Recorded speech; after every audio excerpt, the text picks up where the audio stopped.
Hello, and welcome, all of you mysterious strangers out there in chat. Hello. It is Friday night here on twitch.tv/savingthrowshow, and that means it is time for Wildcards, so join us as Nightlinger's traveling carnival of the extraordinary continues to wind its way from settlement to settlement and all the dark and shadowy places in between as they journey through the Weird West. We will be playing in the Deadlands, the Weird West newest edition of the setting, and we will be using the Savage Worlds Adventure Edition rule set. My name is Jordan Caves-callarman, and I am the ringmaster around these parts, so thank you all very much for being here and joining us.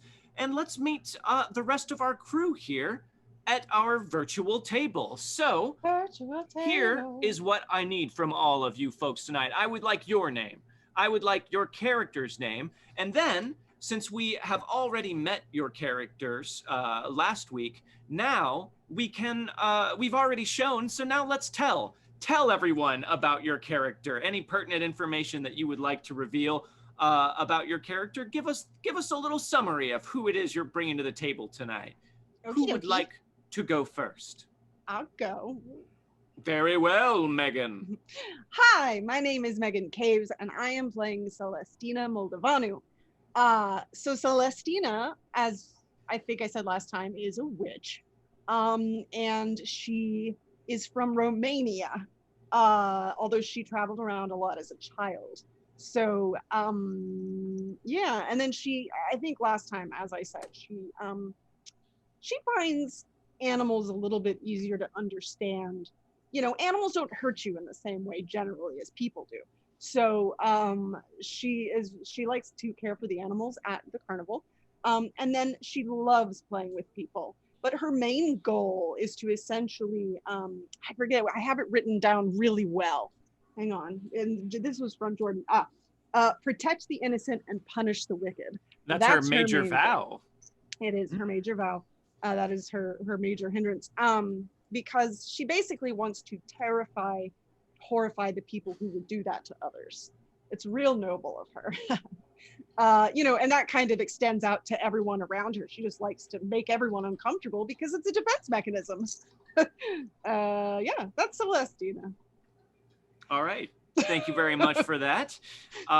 So following up our witch who wishes to punish the wicked and protect the innocent, who wants to go next?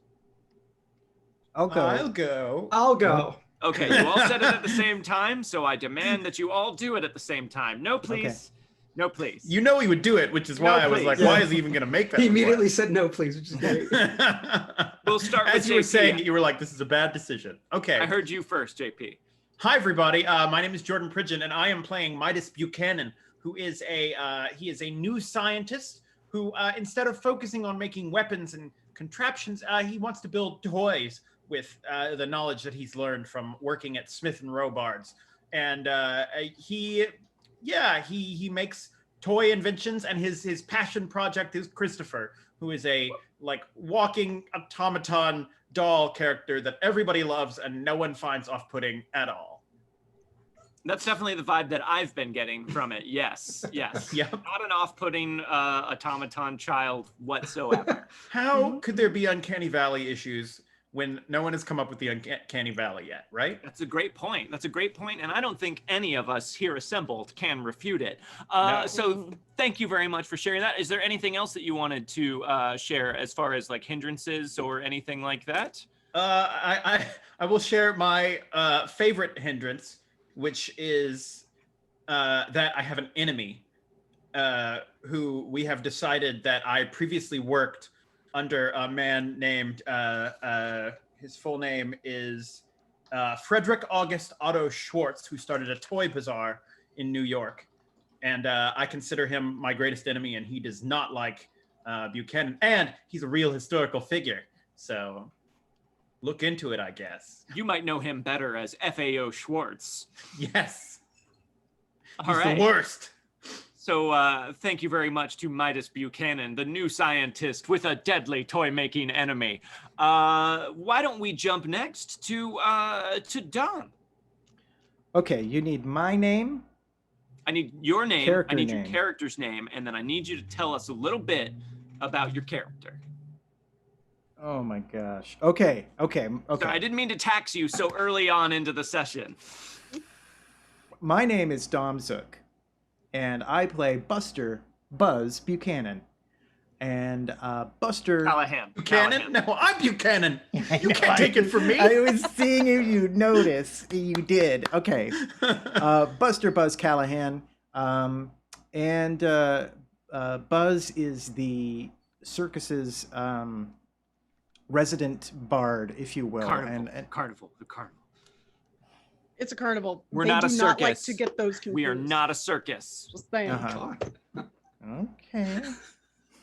Listen, I've talked to circus folk. They're like, we are not carnies. Oh, okay. Well, wherever he works, he is known as the Bard. And indeed, in this party, he is the Bard. Yeah,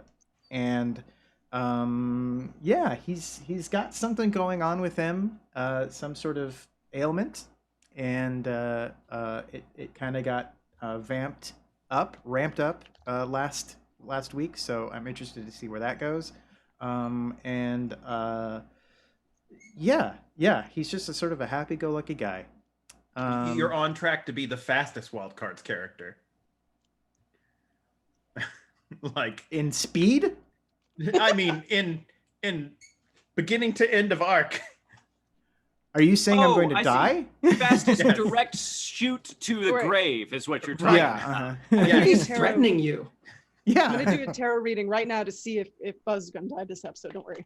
No, let's not do that. You think Buzz are going to die? Also, my captions are not working tonight. I apologize. So you're not going to get captions.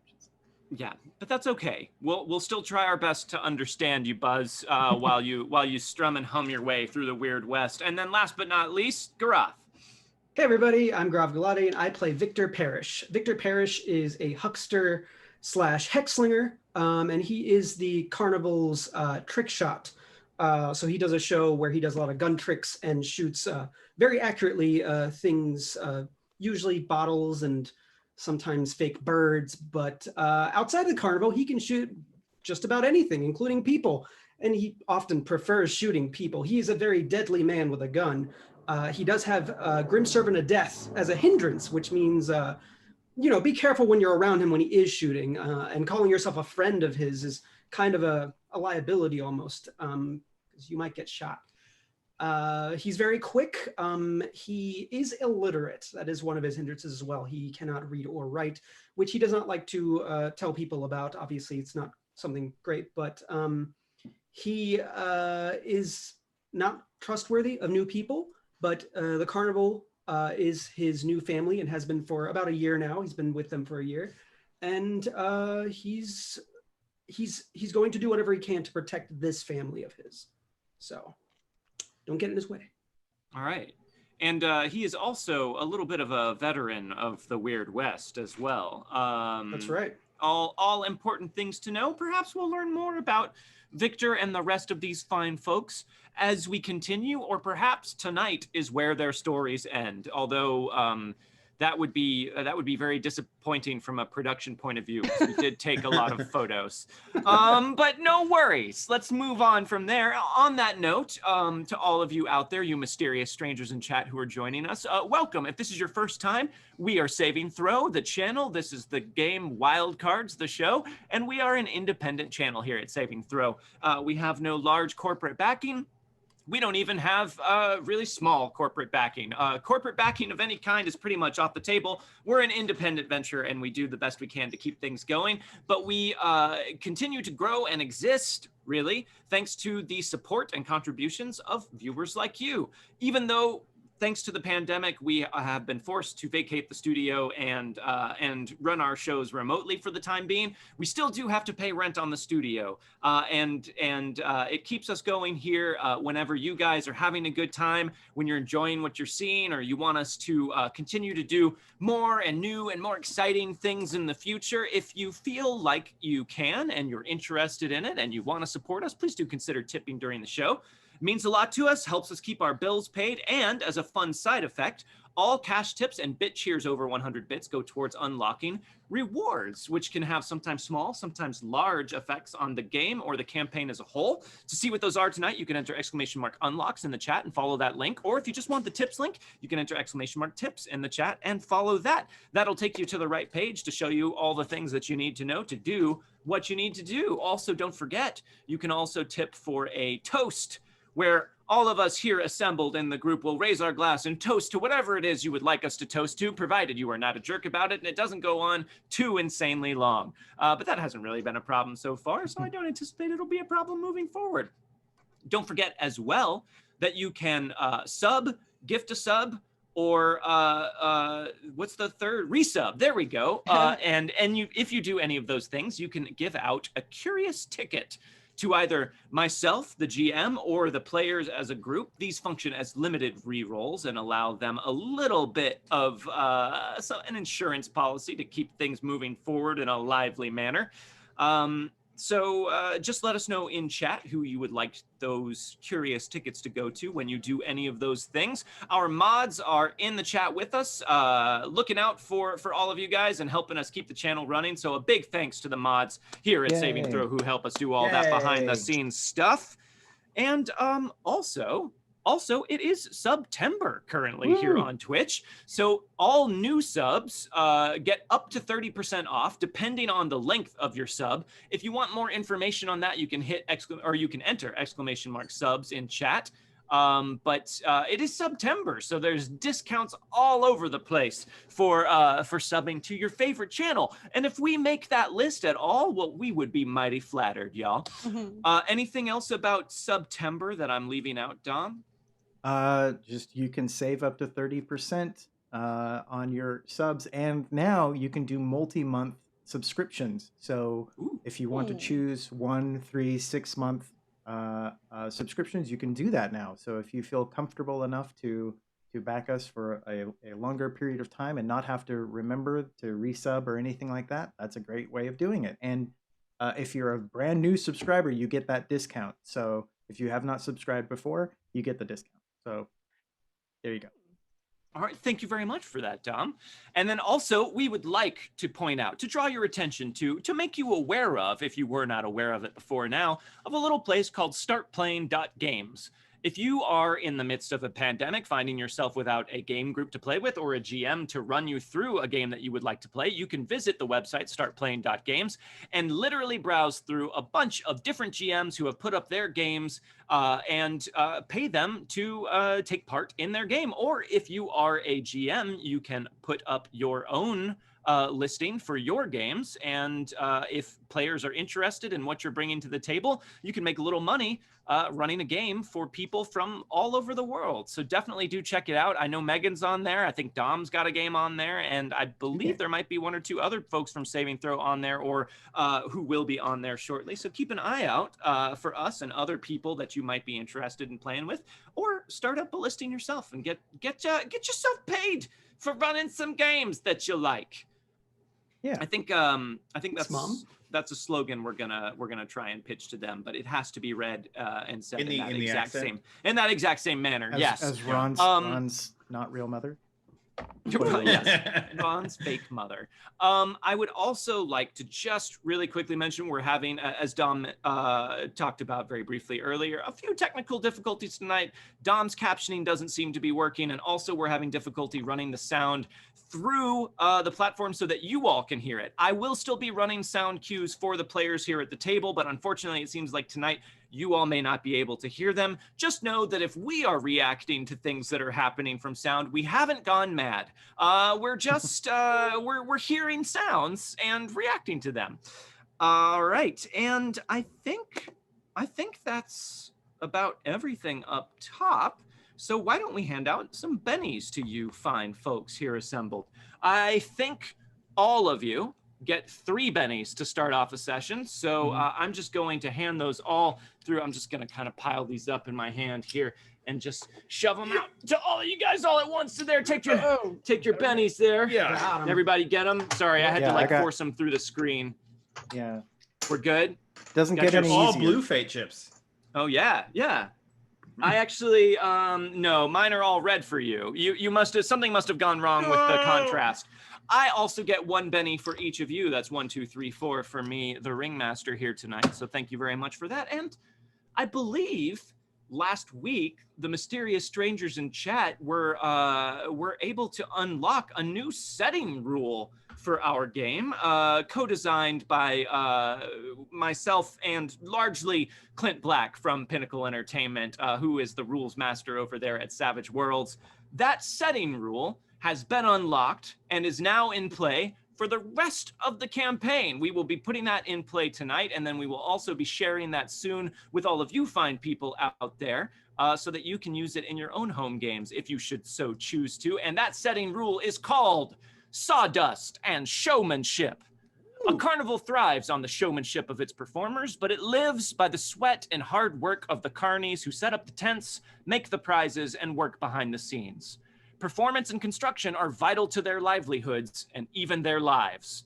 After a successful attack roll with a raise, a player or the ringmaster may spend a curious ticket to change the bonus damage dice from a D6 to the character's die type in perform or repair instead. They may still use a reroll or Benny to reroll the damage if they wish. So that is now in play from here on out. Performance or repair can be used as your raise damage roll for just the small entrance price of 1 curious ticket for all of you. So remember that that is an option you have on the table. And we still have 6 mystery box cards in play from our premiere craziness last time. So I've got all those. Well, we're not going to get any more tonight. So, well, I don't know. The other thing that the Mysterious Strangers unlocked last week was the ability to submit their own mystery box cards to be added to the box of mystery. Many of you have sent me messages, and I have added many a card to the box. So those are all in play tonight as well. We've got to start having mystery box cards that like combo and synergize. Like this one goes into effect twice if there are 3 or more mystery box cards. What makes you think that we don't? All right. On that note, folks, it looks like we have a few unlocks to get through here and 2 awards. So everyone, let's raise your glasses. We've got some toasts to do. A reminder, our new structure for this is going to be toasts up top, toasts after the break, and toasts at the very end. So if we have not yet gotten to your toast after you submit it, never fear, we will get to it eventually. We're just trying to streamline things a little bit and keep the game flowing. Raise up those cups. Neva and Omar bought us a toast. Ooh. Christopher moves when you're not watching. Set him up and knock him down. Thank you very much, Neva. Of course and Omar. he does. I programmed him to do that. So. Yeah, that's a feature, not a bug. Yeah. Savage Rob 12 bought us a toast. Dadgum, 1201 is the start of a new day. Set him up and knock him down. Thank you very much, Savage Rob. The citizens of Purity are inclined to agree with you. JN3 Storyteller would like us to toast. Hey now, it's a Dom song, and I don't have time to make this any more annoying, so we'll just go with that. It's great to have you guys streaming live. Hey. Set him up and knock him down. Thank you very much, JN3 Storyteller. Yanto7. Unfortunately, Midas didn't go off with the swinging couple last week, but he still ended up getting effed. Here's hoping the gang can pull off an escape from this creepy town. Thanks for the awesome show, everyone. Set him up and knock him down. Thank you very much, Yanto7. Lupus Phoenix would like us to toast. Freebird! I'm not sure when this will be read, but imagine it happening squarely in the middle of Dom playing. Set him up and knock him down. Thank you very much, Lupus Phoenix. We'll make sure to heckle Dom in your place. Pretty sure Dom is playing Freebird, actually. Yeah, that's the song Dom learned. Yep. ETU Cirquette would like us to toast. Vika randomly attacking Midas absolutely needs to be a running gag now. Then we can keep up with our cause, too. Set him up and knock him down. Thank you very much, ETU Cirquette. We'll consider it. Shimmickson would like us to toast. I bet everybody is downstairs in line waiting for the new meal coming from the east. Brunch soup. Set him up and knock him down. Thank you very much, Shimmickson. And remember, Brunch soup is filled with unlimited mimosas. Oh, Owen it's just Lean. mimosas in like a tub. It's mimosas all the way down. Owen Lean would like us to toast. You know when a town calls itself Purity, that it's going to be dodgy as hell, right? Yeah. Right. Mhm. Yeah. Set him up and knock him down. Thank you very much, Owen Lean. Lady Imago would like us to toast. Hey, Buzz, how's the practice going? Set him up and knock him down. We'll get to that, Lady Imago. And Vampire 54 would like us to toast. I mean, what could be missing to go full circus other than that you should never go full circus? Set him We up haven't. and knock him down. That's right. We have not gone full circus. We might go full carnival, though. You can never tell. It's too early to say. Thrithland would like us to toast. Hey, yo, just like his carny, he's young, scrappy, and hungry, and he's not throwing away his shot. Set him That's a up good one. and knock him down. Thank you very much, Thrithland. Fun fact, both Hamilton and the Broadway musical Hamilton canonically exist in Deadlands. Oh. Eventually. Obocop would like us to toast. Ravens with wings, cowboys who sing, toys with no strings, guns for shooting, and of course, the master of rings. It's time to be welcoming to Nightlinger's Carnival of Amazing Things. Set him up and knock him down. Thank you very much, Obocop. We Nice. can always rely on you for a little bit of wordplay. Somebody got the memo that all toasts have to rhyme, okay? The rule. All of them. So that is it for the toast right now. We will do more toasts as we get after we come back from our break in the middle of the show. But let's hand out some curious tickets from these mysterious strangers out there who have subbed or resubbed or done any of that fun subby stuff. Jack of Diamonds and Desk would both like to give a curious ticket to the players. Yay! Thank you very much. However, Zivon45 and Double GXG would both like to give a curious ticket to me, the GM. Traitor. Smokebeard, Committed Gaming, both of them would like to give a curious ticket to the players. Thank you. However, BSB Care 1 would like to give one to the Ringmaster. Thank you very much. Of course he would. Yanto 7, Blue Buddha X. Oh, where'd the screen go? Blue Buddha X.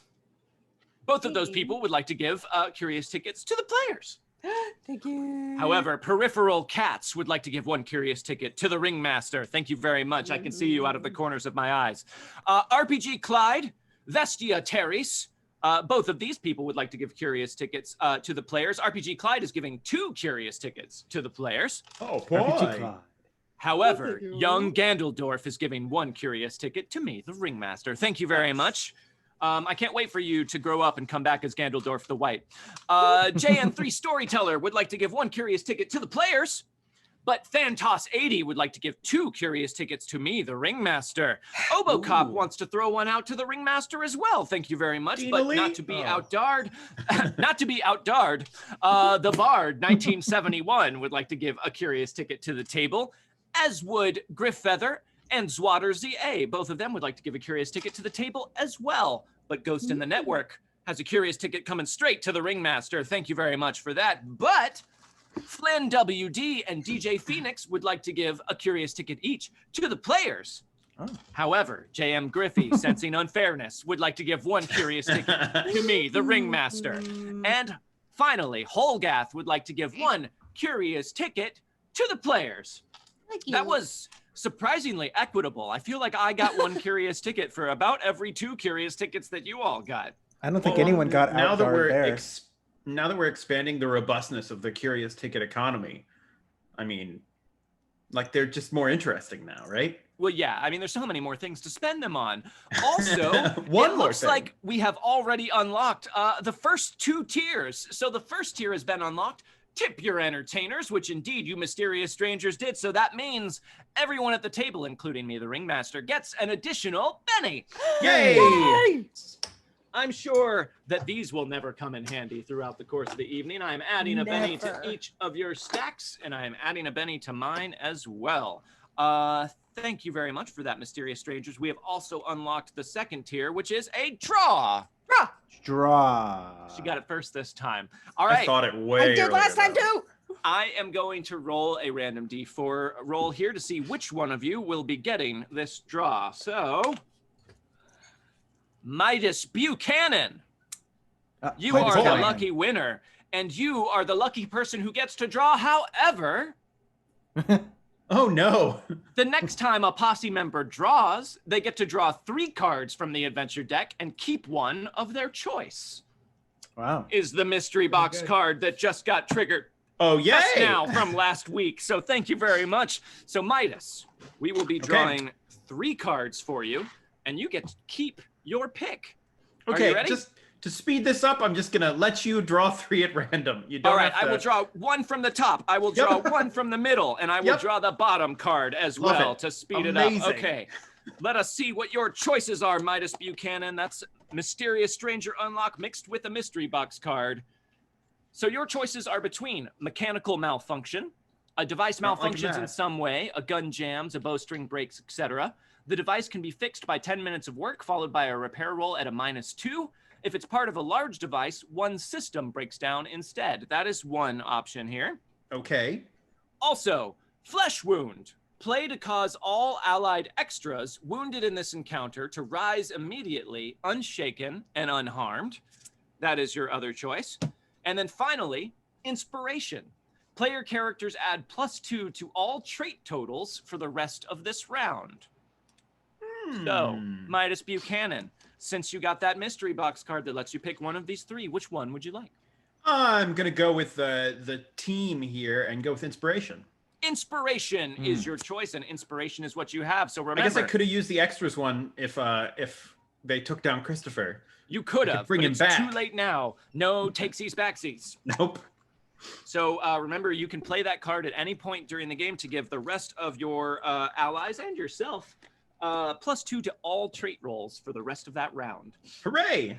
Thank you very much to you, Mysterious Strangers, for that. And also, it looks like we have unlocked the next reward tier, which is called an Invigorating Tonic. But we'll get to what that does a little bit later on. Thank you very much. And okay, I guess since we're already here, let's just finish up these last couple of toasts. Here we go, everyone. Raise your cups. Lupus Phoenix wants us to toast. Did I do a gold toast? Set him up and knock him down. You did indeed, Lupus Phoenix. Well done. RD We should have just not Armand. answered the question because... Yeah, we should. I'm sorry. I should have left it hanging. RD Armand would like us to toast. Come one, come all. Feats to amaze and stories to enchant. Set him up and knock him down. Thank you very much, RD Armand. That is our hope, at least. And finally, Mace 134 would like us to toast to the best posse of itinerant entertainers in the Weird West. Set him up and knock him down. Thank you very much, Mace 134. Yeah. Having said that, though, how many itinerant entertainers in the Weird West have you previously seen? I'm just saying. And No Children 64 would like to give one curious ticket to the players. Ooh, Thank you. Thank you. All right. Thank you all very much. That is mysterious ticket or curious tickets handed out. That is toasts read aloud. That is unlocks dealt with. I think it's time for us to dive a little bit further into tonight's session. But before we do, a brief content warning. Wildcards is rated R/TVMA/TV14 or whatever your local version of the top one is for strong language, violence, horror, and disturbing and dark imagery. We make every effort to be classy here on Wildcards, but this is the Weird West, and sometimes things are going to get dark. So now that you know, it is your choice to continue riding with us on these dark and twisted plains. But we hope that you'll join us for the ride. Folks, entertainers, backstage workers, front of house charmers, it is time to saddle up.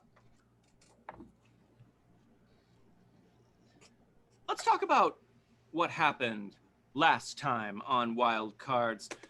Jebediah Nightlinger's traveling Carnival of the Extraordinary rolled into a small Kansas town by the name of Purity and put on a little bit of a whistle-wetting show for the fine folks therein. However, it was interrupted by a rude and loudish bit of drunken folk that poured out of a nearby saloon, causing a bit of a ruckus that ended up in some minor conflict with the posse members and the town's water tower being destroyed, essentially, in their effort to get this unruly crowd dealt with. After that, Jebediah Nightlinger himself tasked all of you with staying in town for the evening, trying to smooth things over, and maybe find some town luminaries to invite on a private tour of his cabinet of curiosities. You all spent a little time getting to know Purity, hanging out in the saloon, talking to various people, and things seemed a little strange, largely okay, but Purity seemed like a place that was very focused on being the nicest town west of the Mississippi. However, you also found a clergyman up in the church that seemed a little strange as well to you, but nice enough. And everything was seeming normal enough to the four of you as you tried to bargain your way into the Purity Grand Hotel. At first, the hotel keep did not want to let you all stay there, saying that there was a reservation for a large party the next day, but you were able to bribe/talk your way in and settle in for what seemed like it was going to be a pleasant night of sleep, but you were awoken during the night by intense, uncomfortable physical sensations, not unlike a slight bit of poisoning, perhaps, from some of the nice and kindly offered libations that the town folk put in front of you. Buster, in particular, is really struggling with some unpleasant physical symptoms, but there was a noise coming from the third floor up above you. You all went up to investigate and accidentally triggered a mechanism to hang the first person, the first drunken heckler who caused difficulty at your show earlier that evening. Unable to save his life, you all decided to go back downstairs and alert the proprietor of the hotel, and that is when you found that the bottom level of the hotel was filled with about 24 robed and hooded figures, led by the seemingly kindly reverend from the church, all holding nooses and saying it's technically tomorrow and the party is starting now. And that is where we are going to rejoin our group tonight. As you all stand on the top of the balcony looking down at the assembled crowd below, we can pop over to Roll20 to give you a little bit of a feel for the hotel that we are in. Barton Williford, the elderly, kindly man that you spoke to at the church, steps forward and pulls his hood back. Well, it seems that it's time for our festivities to begin. Now, I know this must be confusing and upsetting for all of you, but I would recommend that you make no sudden movements. We don't want to hurt anyone just yet, but we are prepared to. And as he says that, you see a wave of slight activity from the hooded figures down below in the darkened lobby of the hotel. You can see underneath the fabric of their robes what looks like shifting and movement as various people assembled down below reach for hidden weapons that you cannot yet see. What would the four of you like to do? Oh, man.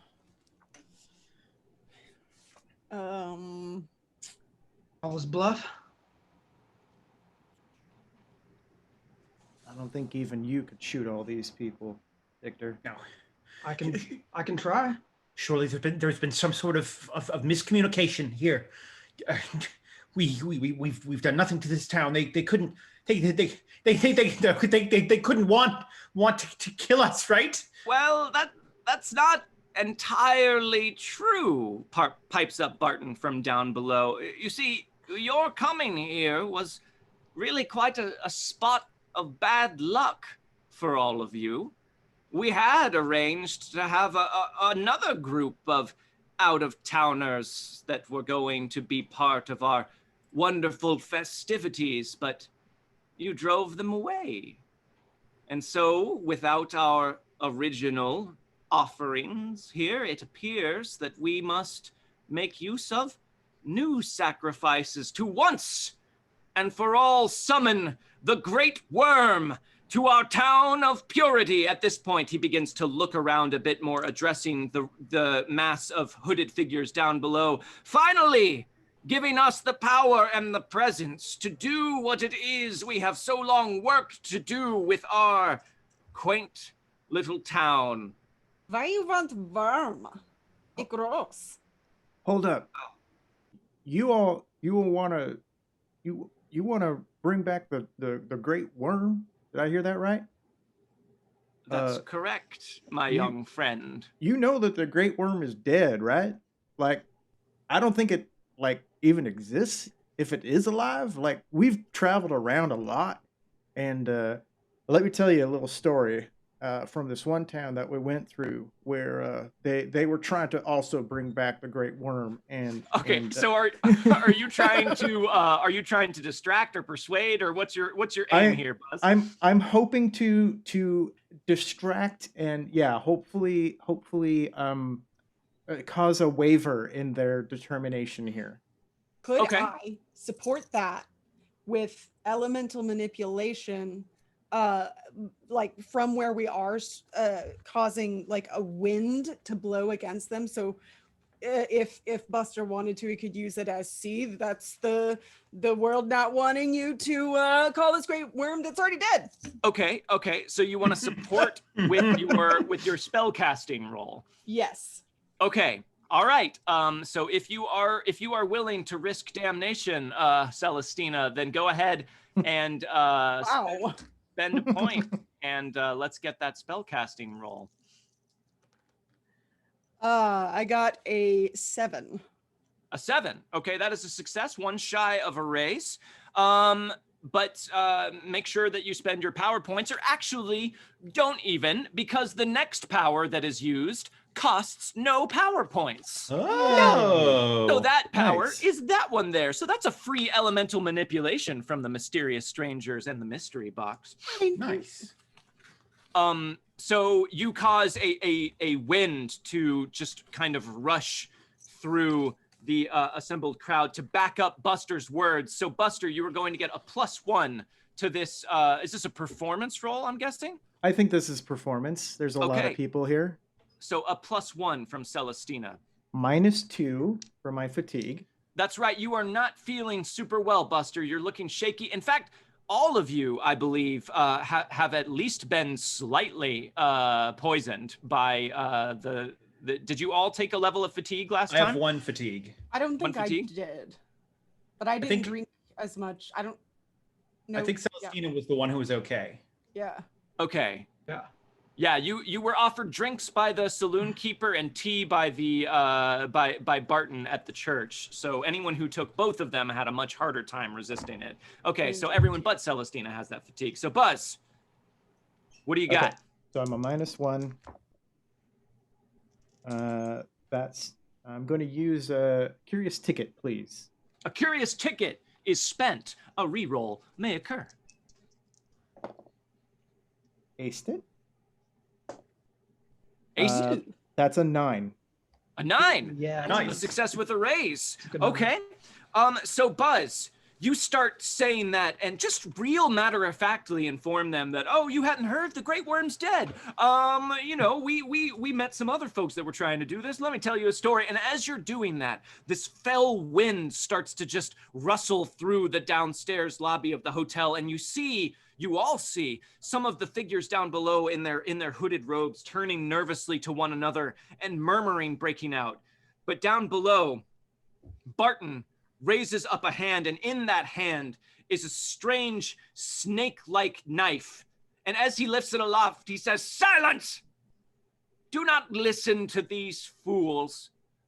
These are just cheap parlor tricks and lies and stories. We've all seen what they can do. We all saw what they did out in the street. These are traveling performers, and they are continuing to perform." He points the dagger up at you, Buster. I don't know what it is you've seen or claim to see, young man, but this great worm is very much still alive. We have all felt its presence, have we not?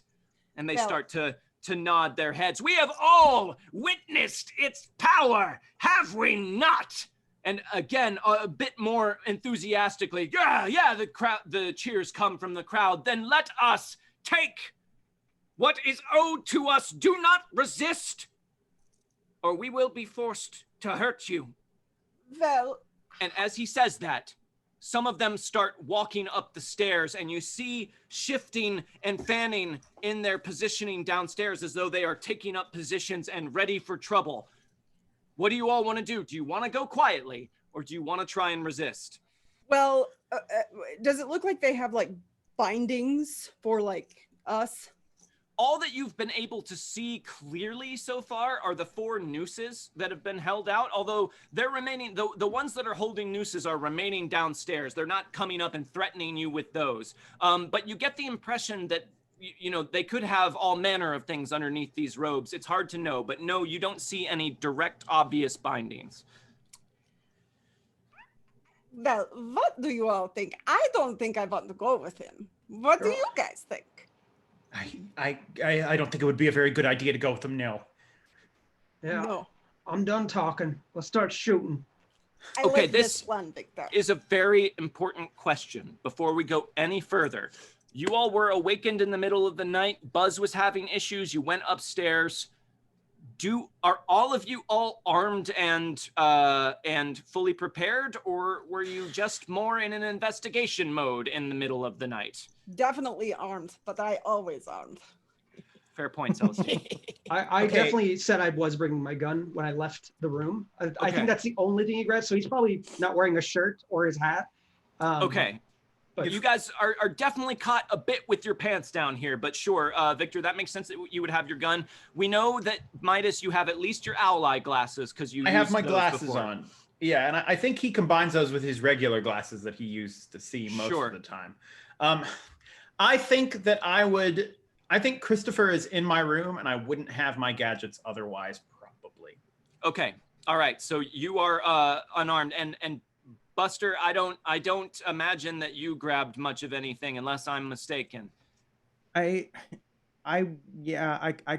don't think so. I'd like to think that he would take his shotgun, but I think the way that he was messed up and what was going on, I don't remember me saying that I might have said that I took a gun, but I don't remember doing that. So I'm just going to say that I didn't grab anything. Okay. All right. So as they start coming up the stairs, it looks like Victor is wanting to resist. Are the rest of you of one mind? Yeah. All right. It's going to take me a moment to be useful, but let's do it. I believe in you. let's start backing up. Get Okay. behind the door or something. Everyone give me a notice roll. Am I still at a negative to my notice rolls? No, that was just for last session because of your Just for crit last fail. session. Right, okay. But Can I don't have a forget to curious- factor in your fatigue. May I have a I have curious ticket? ticket. A curious ticket for Buster and Celestina, of course. Woo! Yes. All right, I got a 4. I got a 4. 4? 10. A 10. Successful Got a raise for 3. Celestina. A 3 for Buzz. Buzz, you are not feeling so hot right now. You are sweating and trying to control the shakes. Both of you, so everyone will recall, your rooms were on the second floor on opposite ends of the upstairs. So one is at the far end and the other is across the empty space above the lobby from that room. You all like look over that way and make note of the fact that you do have a direct line to your rooms. However, who was Celestina and Victor were in a room together? Right.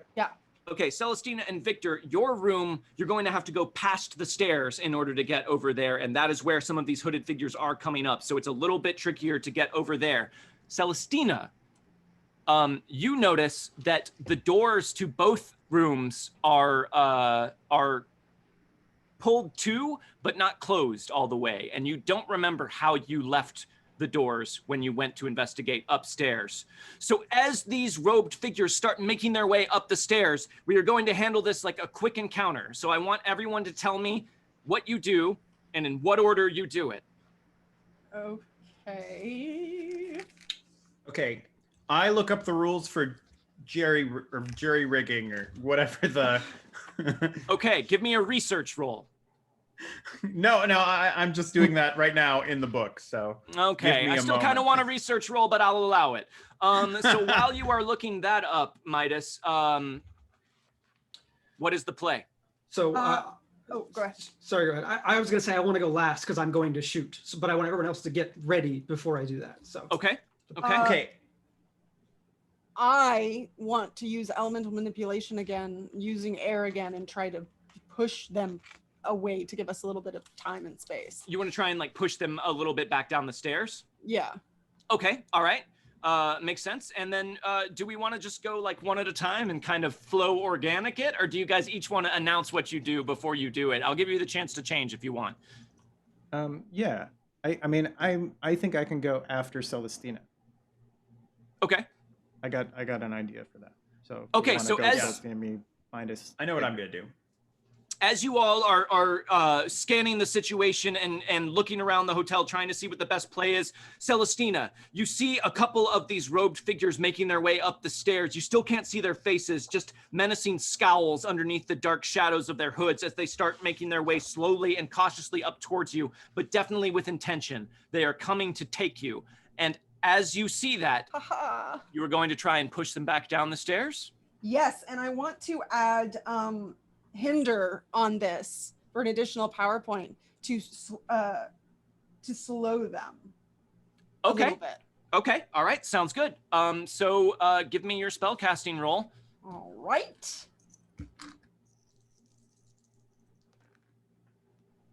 So that's a 5.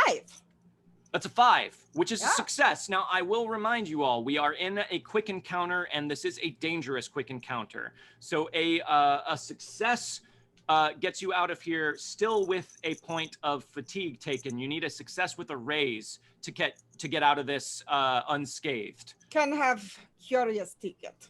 Definitely can have curious tickets, Celestina. I rolled the same number. I'm going to use a Benny. A Benny, Another one of Benny, yeah. Celestina's Bennies, trying to get a That was always really allowed. good push.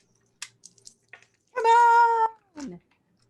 Oh boy, I'm going to stick with my 5 because that was a 1 and 2 and now it scared me. Ooh, yeah, that was really close. Okay, so a 5 it is, Celestina. You describe to me, describe to all of us what it looks like when you try and summon the elements to blow these figures back down the stairs. So I'm not trying to play my hand and so that they like see there's something magical here. So mostly it's like you feel a breeze, or it's more than a breeze coming from behind us, kind of down the stairs. It's very cold and it shoots past them and it almost like goes around us and then just goes right into them. And the hope is that it, like it's real cold, so it makes them cold, makes them slow down a bit. Okay, all right. So, It's basically their pace is reduced by 2 until the power expires. but you're also trying to push them with the strength of the wind, right? I mean, yeah, if possible. It could Yeah, be that yeah, instead, I suppose, than pace. It can do both of those things It can? because Okay. elemental Nice. manipulation can push like that. So can you make a stealth roll for me? Yes. Stealth. Stealth. Can I have a curious ticket? You may. That was just a 3. You've got a curious ticket. Oh boy, that was 4. I did it. 4. Okay, that is a success. However, this is opposed. Oh. Sticking with it? Yeah, no, I'll use a Benny. Okay. All right. Go big or go home right off the bat. That's what I always Aced say. it. Nice. I aced it. Nice. Yeah, so that's 13. A 13. Okay, that is a My success lucky with number. 2 raises.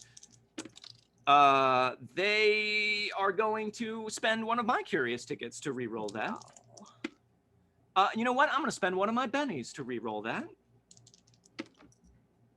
Still didn't get it. All right. That is a success with a couple raises. So as you begin to chant and do the small movements that you need to do to summon this power, they are too distracted by the situation and too focused on their goal to notice any weirdness from you, Celestina. And instead, a gust of wind, a very cold, almost as cold as the grave, begins to just sweep down from the upstairs, howling as it comes and blowing down the stairs. Their robes ripple in the sudden onslaught of wind. Can you give me a strength roll, Celestina? I believe it is a boy. D6. Although, did you cast the spell with a raise? No. Okay, yeah. Strength of D6 is going to be opposed. Right. 2.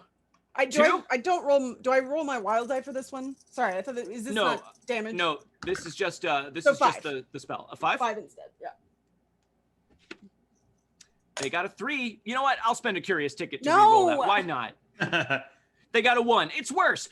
Your wind comes blowing down, and as they bring their arms up to block against it, they lose their footing on the stairs and start staggering back. The one in front actually starts to pinwheel their arms as they start to fall back, and the others are distracted trying to keep them in place. You have definitely bought everyone some time there, Celestina. However, the sudden surge of effort is going to cost you a point of fatigue. Watch for the drafts. All right, so Celestina went. Buster, I think you wanted to go next. Yeah, so I'm going to basically taunt them now with a little bit of, y'all gonna let a little wind slow you down and not come up here? What? Who does that? It's bad. Anyway, I'm going to. I mean, all things considered, in the situation, that's a pretty ripping taunt to break out with when you're trying to keep consciousness. I was going to sing some Oklahoma, some wind coming down the plains, but I Turns out no one's wrote it yet. Yeah, no one's wrote it yet. Oklahoma's just a territory. Buster Callahan wrote that. Yeah, so I'm going to try and taunt them. Okay, actually, Oklahoma point of or Was it whatever. stated this time? It's the Coyote Confederation. No Oklahoma. Right there now. you go. So no one will know what Oklahoma is. So you are taunting who? Do you have the ability to taunt everyone as a group, or I are don't, you just taunting? no. Okay. I'm going to taunt whoever's closest. Okay. Yeah, the folks on the stairs then. Yeah. The one in the front who's desperately trying to keep his footing as a cold wind blows against him. Yeah. Aced it. Good. Woo! Yeah. You can't really afford the fatigue. Yeah, that's a 9. A 9. Okay, great. That's a success with a raise. It is still going to be opposed. I got a 2. You know what? I'll spend a curious ticket. Why not? That's a 3. That was slightly better, but not enough to resist the taunting of Buster Callahan. The folks on the stairs are getting really unsure now. As they continue to fight against the wind, they're literally having to like press against it with their bodies as they try and step up, which is slowing them down. And now the one in front is angry and off balance because of Buster's muttered taunts. So they are definitely slowed down and distracted on the stairs there, Buster. And right. You got away without getting a point of fatigue, which is pretty clutch for you. Yeah, that's going to be great. All right. Victor, you said you were going to go last. So Midas, are you ready to jury rig something? I'm not going to jury rig something, Not going to jury rig. What are you going to do? Instead, so summon ally has a range of smarts, which would be 10. Are we within range if I were to yell to my room to try and activate Christopher? Yeah. We would say, so I guess we're gonna, let's call it now. Summon ally, in this instance, you can activate battle mode on Christopher with a verbal command. In order to satisfy that range requirement of summon ally. So yes. Sure, but I think it's fair to say he also has to be within that range, like. Yes. Yeah. So what is the verbal command that activates Christopher? So I'm gonna say it's Christopher blank mode, and it's all like just the combat mode thing. But this particular time, Midas yells out, he goes, Christopher, courier mode! Bring shotgun Buchanan balls! Okay. All right, so you're trying to have him get the shotgun of Buster's and the Buchanan balls of yours that you left in the room. Yes. I dig it. Okay, so give me your roll to activate Summon Ally. Okay. That's a weird science roll, and then don't forget to factor in your fatigue. I got that fatigue going on, baby. Let me get a mysterious ticket. All right, a curious ticket is spent. A Curious reroll ticket is afforded. How curious. Ooh, aced it. And then rolled it off the table. Okay, so that is that's an 8. An 8. Okay, that is a success with the raise. So, as you call that out, you hear the sounds distantly through the doors and through the wind and everything of Christopher whirring to life. However, something seems wrong. It sounds Christopher? like his mechanics are being resisted in some way. You hear the grinding of gears and the clicking of mechanical bits that are not being allowed to move to their full range of motion. And Christopher does not appear, Midas. Christopher! Victor. This is not the time to malfunction. I think maybe something's wrong with rooms. Hold on, Victor, you're up next. Yeah. How far up the stairs are they? At this point, they're only about halfway up the stairs. They got blown back and they're having to fight like the wind in order to get back up. Okay. Do I have a clear shot on the father, the guy in charge? You do indeed. I'm He's standing downstairs, just exhorting his followers on. Yeah, I'm just gonna shoot him then. Okay. Nip it in the bud. You got a clear shot downstairs. Give me a shooting roll. Okay. Oh,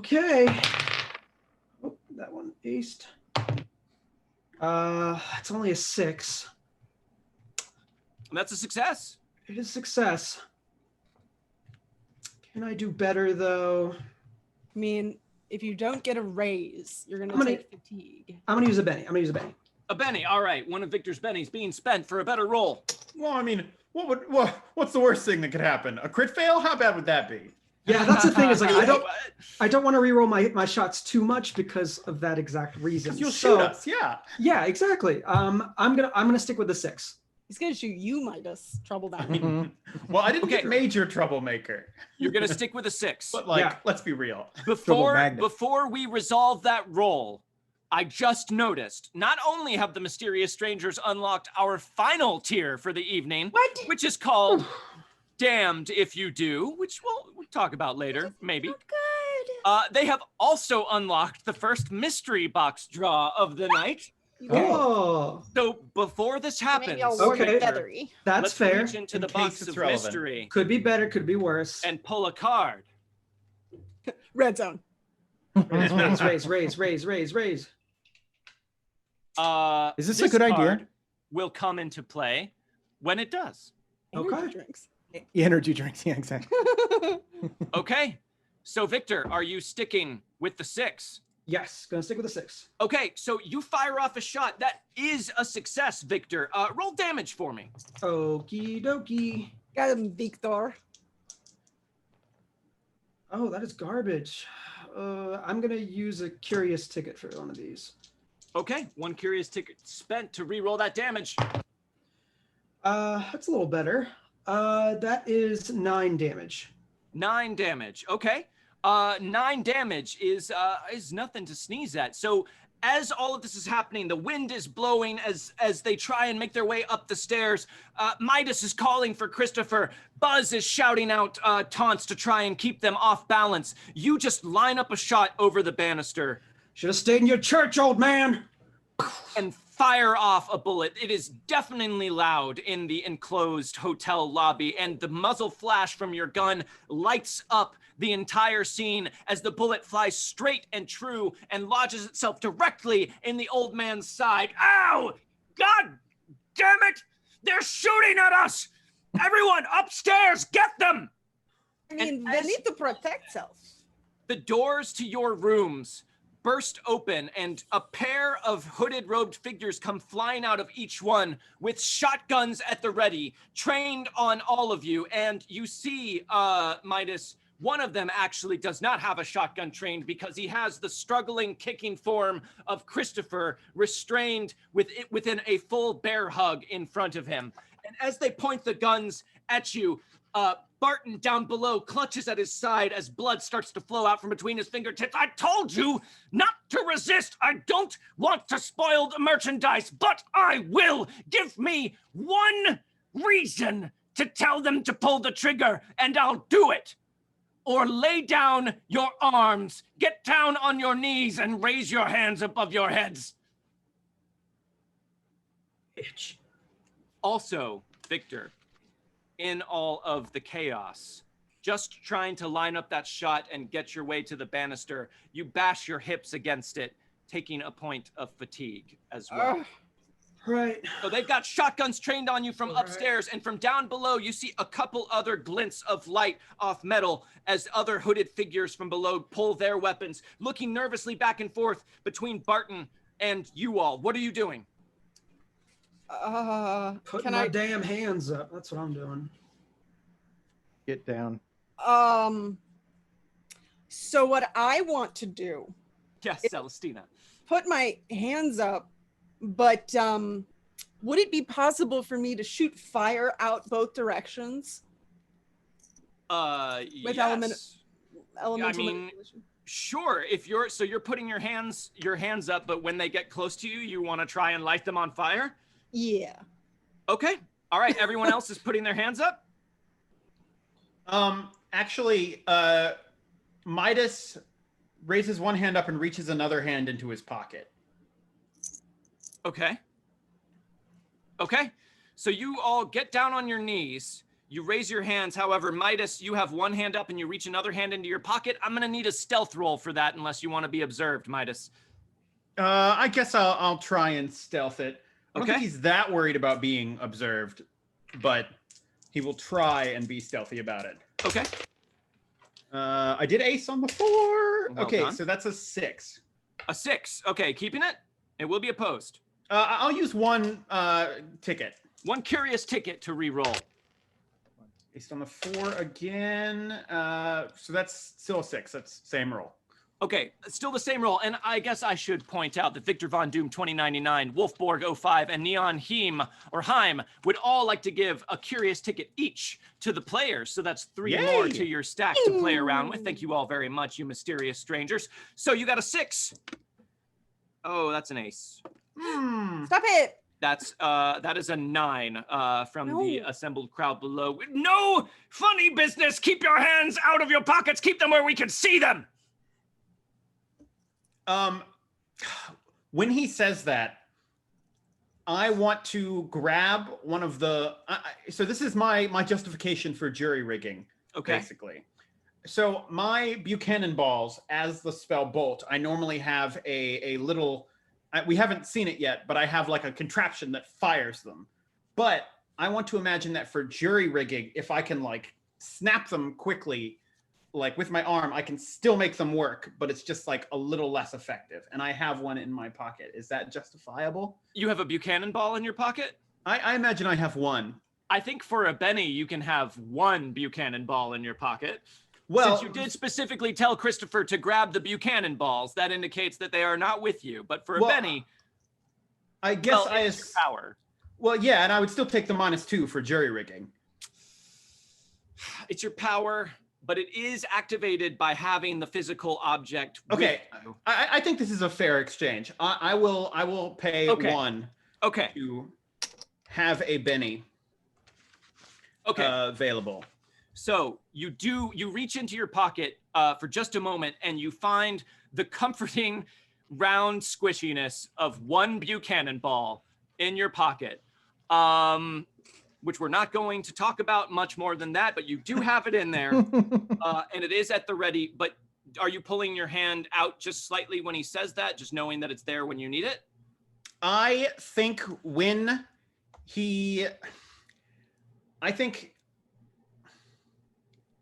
yeah, okay, I'll take it out, but I'll have the bouncy ball in the hand as like covered as I can. Okay. All right, so you take it out and keep it in your hand. You succeeded on your stealth roll, so we'll allow that. And here is what happens. They finally come up the stairs as the wind dies down, and they approach each of you. Buster and Victor, you're on the ground with your hands up. So are the two of you, Celestina and Midas, but you do have a couple other things up your sleeve. As they come up to you folks, they get behind you and they start pulling out of their robes what does indeed look like handcuffs and binding rope. They start wrapping up your hands, Buster, Victor, And as they Midas and come Celestina. as they come to Midas, Midas is going to turn and just chuck the Buchanan ball at the wall and try and have it bounce and hit the one who has Christopher held. Oh, okay. All right, great. So give me a weird science roll. And it'll be at a -2 because I'm jury rigging. Because you're jury rigging. Okay. And I'm also going to. I see what you're saying. This is a jury rigged Buchanan ball. Instead of launching it from the launcher. Okay, right. then you do not have to spend a penny for that. That was yes. That is part of your arcane background that you can jury rig. So I see what you were doing. I will give you that penny back. Okay, thank you. You're welcome. Although I don't think the penny is too much of a price. I don't think that was a wrong call either way. Oh, okay. But okay, either way, whatever we decide, I am going to I want to modify it so that it is a hindering Buchanan ball. Okay. Which will increase the power points it costs by 1. Yes. And it will like reduce the pace of the person by 2 if it hits. Basically, I just want it to like, as the Buchanan ball hit, it just like bounces back and forth around them and like makes it hard for them to like move and stuff. Okay, sounds good. But yeah, I am definitely just like, yeah! He throws the Buchanan ball and it just like starts screaming and lighting up as he throws it. Okay, so make your jury rig roll. Remember, it's at a -2 for jury rigging, and also factor in your fatigue. Yep. Can I get a ticket? You can indeed. Okay, let me use a Benny on that. A Benny, all right. There it goes. One more Benny. One more Benny for Midas. I want this to work. Not an easy roll. Okay, so I aced on the 6. Okay. So that's a 7. So that's a 4 total. A 4 is a success. That does activate. So the Buchanan ball goes whizzing out of your hand, luminescing as it goes, and screaming a little as it moves through the air, bouncing around the one who is holding Christopher, not only distracting him, but also doing damage. Go ahead and roll damage for that. Okay, and I think the damage on Bolt is 2d6. So, and I...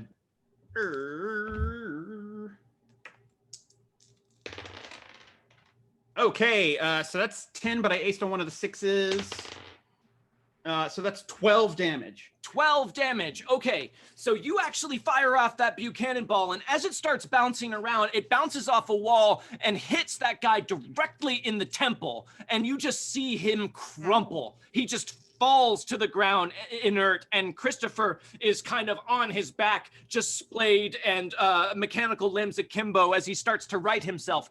At that moment, Celestina, now is probably the time to trigger that flame that you want. I want to switch to Bolt.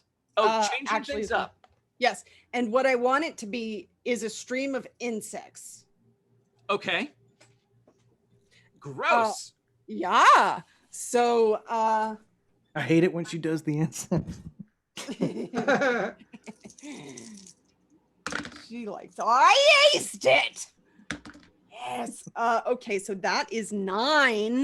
That is a success with a raise. Which means they do 3d6 damage. That's correct. Now, if I wanted to use more power points, I could go send them out to separate targets. Is that? No, you would have to cast Bolt multiple times. So it would be the multi-action penalty for that. Good to know. What am I doing? 3d6, yes. Ow, I've hurt my knee. Who are you targeting? Just the one who came up behind you to put on your restraints? Yeah, the one who's closest to me. Wow. Okay. Ooh, I aced it twice. 13 damage. 13? Is that right? 6? I mean, I don't know. I didn't see what you rolled. 6? No. Yeah, it is. 13. 13 damage. Lucky number. Yeah. Okay, Celestina, now as much as I know you've been trying to keep your powers under wrap, I think suddenly streams of insects shooting out of you at people is going to get a little bit of notice. No, because she goes, ta-da! Oh, well, in that case, they won't care. No. Oh, so it's just an illusion. You raise up your hands as he comes closer to put you in binding, and you just release this stream of swarming, biting, stinging insects from your hands. Black, dark-looking foul things that stream Bad out looking. directly into his face and buzz around it, biting and stinging as he screams and bats at his face, falling to the ground. And all of a sudden, several things happen at once. From down below, Barton, looking white from loss of blood, shouts up, "Stop them! Stop them! Take them down no matter the cost!" At that same time, the two behind Victor and Buster take what feel like the butt of their guns and just ram them into the back of your heads. Already feeling a little bit shaky, you both go down. However, Midas and Celestina, you have one more action to try and escape from this maelstrom before you two are taken into custody. What are you going to do? Oh, goodness. Something stupid. And then from down below, you also hear shouts of, "Witch! She's a witch! She sold her soul to the devil!" I did no such thing. I want to point at the one who has Victor. So is Victor unconscious? Yes, both Victor and Buzz have crumpled. Crap. But there's people on them, right? Yes.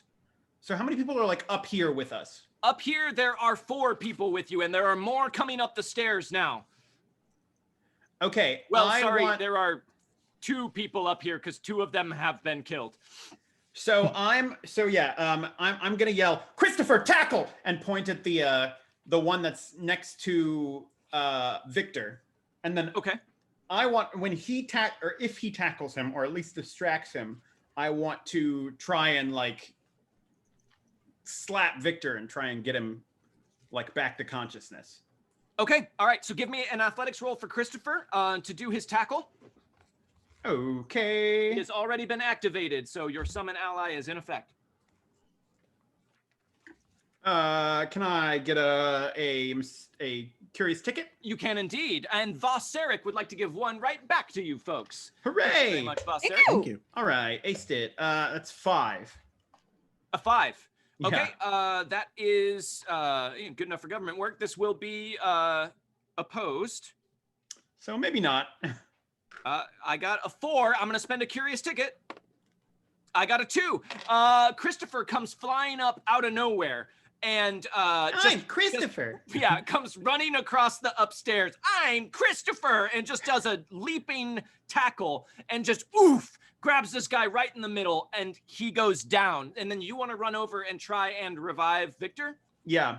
Okay, give me a touch roll. This is a fighting attack at a +2. You're not going to do damage, but you're just trying to slap him just to make sure that. Okay, I don't have fighting. So Okay. it's at a +2, so this is It's just a just D4 a straight roll. D4 then. No fighting, you squish. I squish. Let me get a curious ticket. A curious ticket to re-roll. Yes, aced on both. Okay, aced again.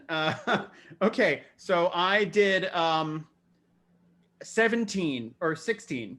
Yes. 16 was your roll to hit him?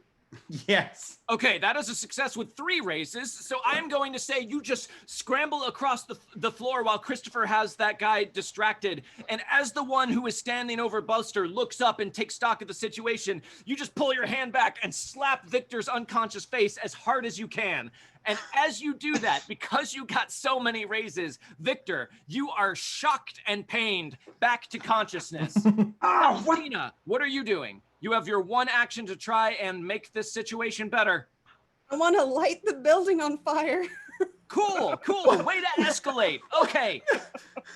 So What I want to do is like light the banister, because I do, or the ceiling, the floor, something that still leaves us space to hopefully get out, but that would be a barrier of some sort. I would like to remind everybody that me and Buster are handcuffed. And I'm Good. out. I'm knocked out. So Yeah. Just putting it out there. okay. Yeah, but you're still more useful than unconscious. Yeah, but in a burning building, I will, burn to death. It's all I'm saying. Maybe. There's no way to know for sure. Okay, I'm Celestina. pro this plan. Okay, here I go. Lighting everything on fire. Okay. Do it. That is a 7. Is this still a Well, I take more fatigue because No, this isn't a quick encounter anymore. actually We're be a way past 6. that. because of my fatigue. Okay, just double checking. It is a 6. A 6? That's your total? Yes. Okay. Yeah, I mean, a 6 produces flame, but I don't know that it 100% is going to light anything on fire. However, I will say the banister is old wood, and it's probably been recently polished. So give me a D6 roll. It'll light on fire on anything other than a 1 or 2. Well, I rolled a 2. So can I have a curious ticket? Can I re-roll that? You can't re-roll a result like that, unfortunately. Only trait rolls and damage rolls. So, Boop, Celestina, boop-doo. you suddenly, as the man behind you goes limp, his face still being swarmed by all of these insects, you stand up to the shouts collectively below of witch, black magic, and you just create a flame in the palm of your hand, and then just touch it to the banister with a maniacal look on your face, and it goes out on contact with the wood. Well, at first it starts to smoke and char, and then burns itself out. I think what Celestina does when that happens, she goes, "That was threat. So don't come up here anymore." Don't be idiots, just get them! Ugh. Okay, so they come rushing up the stairs at that point. You all are still conscious, except for Buster, who is down for the count and handcuffed. Victor, you're handcuffed as well. They are running up the banister. You can go upstairs, you can go into a room, you can jump off, you can do what you want, but Buster's not going anywhere right now. What is the plan here? We drag Buster into first room.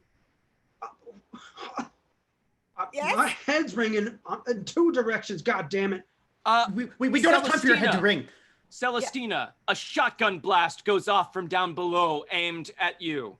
No. That is a 4. That is going to hit. Great. Oh crap. I was thinking of my parent. Yes. Not amazing damage. Dare I spend a curious ticket? I so dare. No. That is worse, actually. So 8 damage, Celis. You know what? I'll spend one of my bennies. No. It's right there. 13 damage, Celestina. Getcha. Yeah. My toughness is a 7. Okay, all right. So that is going to be a hit with a raise. So you would be shaken and wounded. I will try to soak that. Trying to soak. One what is penny it? remaining, Celestina. Yeah. Don't worry. It was your lucky. It was your lucky number, though. Isn't that fun? Yay! Just saying. A 5? A Okay. 4. So, well, that 4 is enough to soak. So that was only 1 wound and shaken. You would soak it. As the blast goes off from down below, you feel the force break against your body, but luckily your trusty armored corset is handy enough to absorb that blow. But still, you feel the wind driven out of you by the force, and you stagger back. These folks mean business. So what are you gonna do here? All right. If there's one guy left up here who's alive, is that true? There's one guy left up here right now. He's the one standing over Buster. No, sorry, 2. One of them is currently grappling with Christopher, but more are pouring up the stairs from down below. If you guys don't get out of here, Okay. you are going to be overwhelmed or killed. We drag Buzz upstairs. Yes, upstairs. We jump out window. I help us soften, maybe. I've got to get my things. I'll go now. I will. I just, I got to get my devices. So I feel like we should move into combat rounds here. I feel like this is getting pretty complex. So I'll get my stuff in the other room. You go to the other room and pick up your things. let's do it. Is no one afraid of shotguns anymore? Yeah. We are going into rounds here. Here we go. Oh no. Pretend action music is playing, folks at home. Okay. Celestina, Dun, dun, you get a 5 of diamonds. dun, dun, dun. Midas, a king of hearts. all right. Victor, an 8 of spades. All right. Buster, you remain unconscious, but you do get a 7 of diamonds. and the crowd of robed figures get a jack of diamonds. Blood. Would anyone like to spend a penny to redraw? No. Okay, then that means Midas, you're up first. Okay, I'm gonna say, Christopher, hold them off, and then I'm gonna try and run to the room. Okay. And try and get in there and get to my things. Okay, so we said that Victor and Celestina's room was past the banister. That means yours is back towards the other way, so you are going to have to pass by the one guy who's still standing behind Buzz to get there.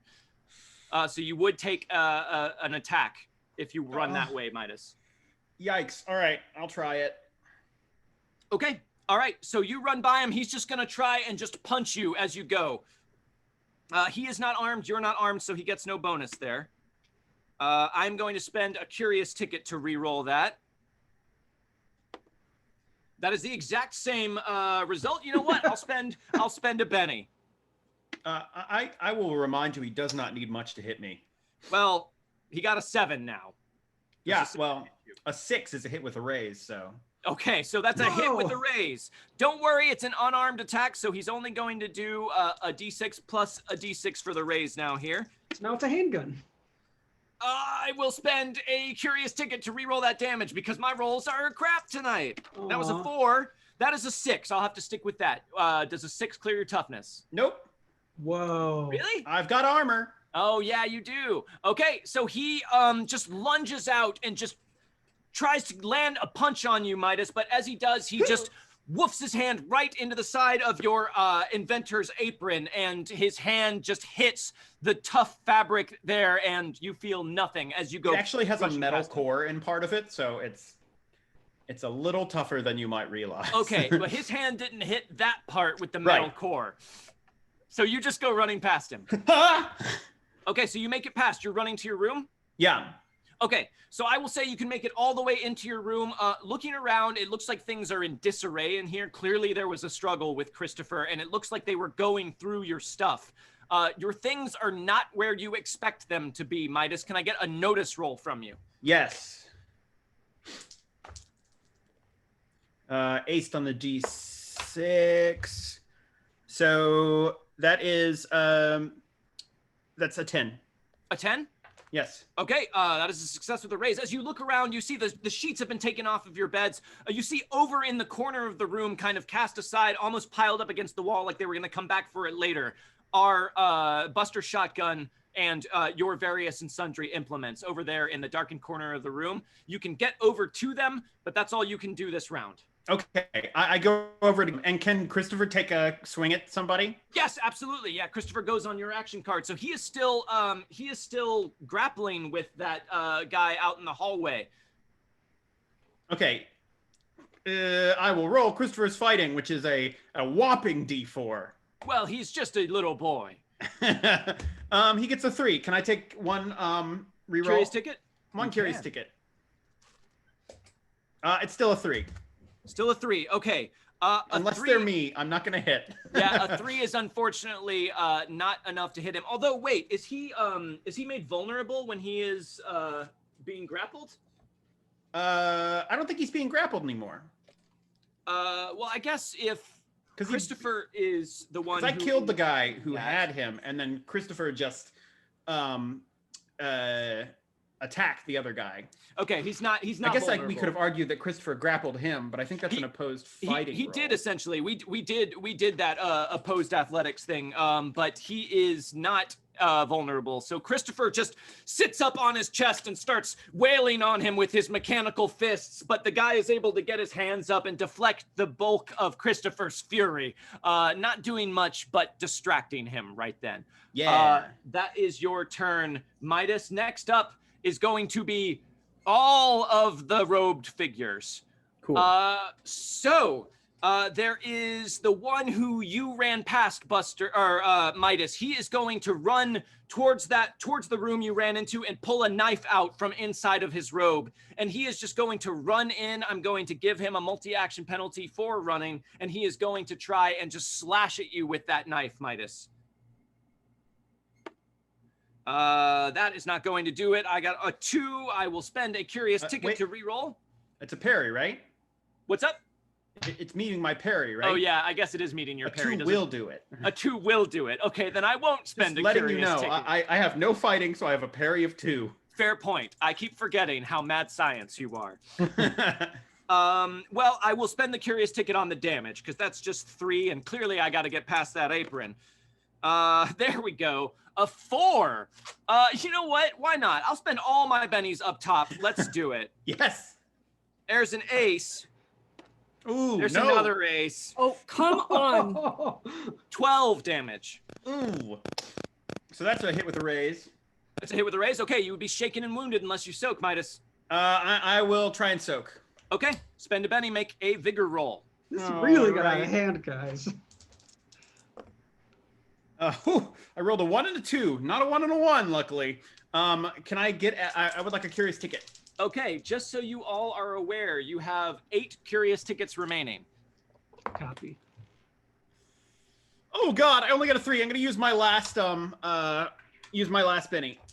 You still have 1 more by my count, because we gave that one back to you for the Buchanan ball in your Oh, pocket. good point. Well, it's good I only have 1 more because I might need to use it. Oh no. I'm gonna use it. Yeah, Your Oh, last one? boy. my very last one. Okay, last Benny. Okay. Oh, I double aced it.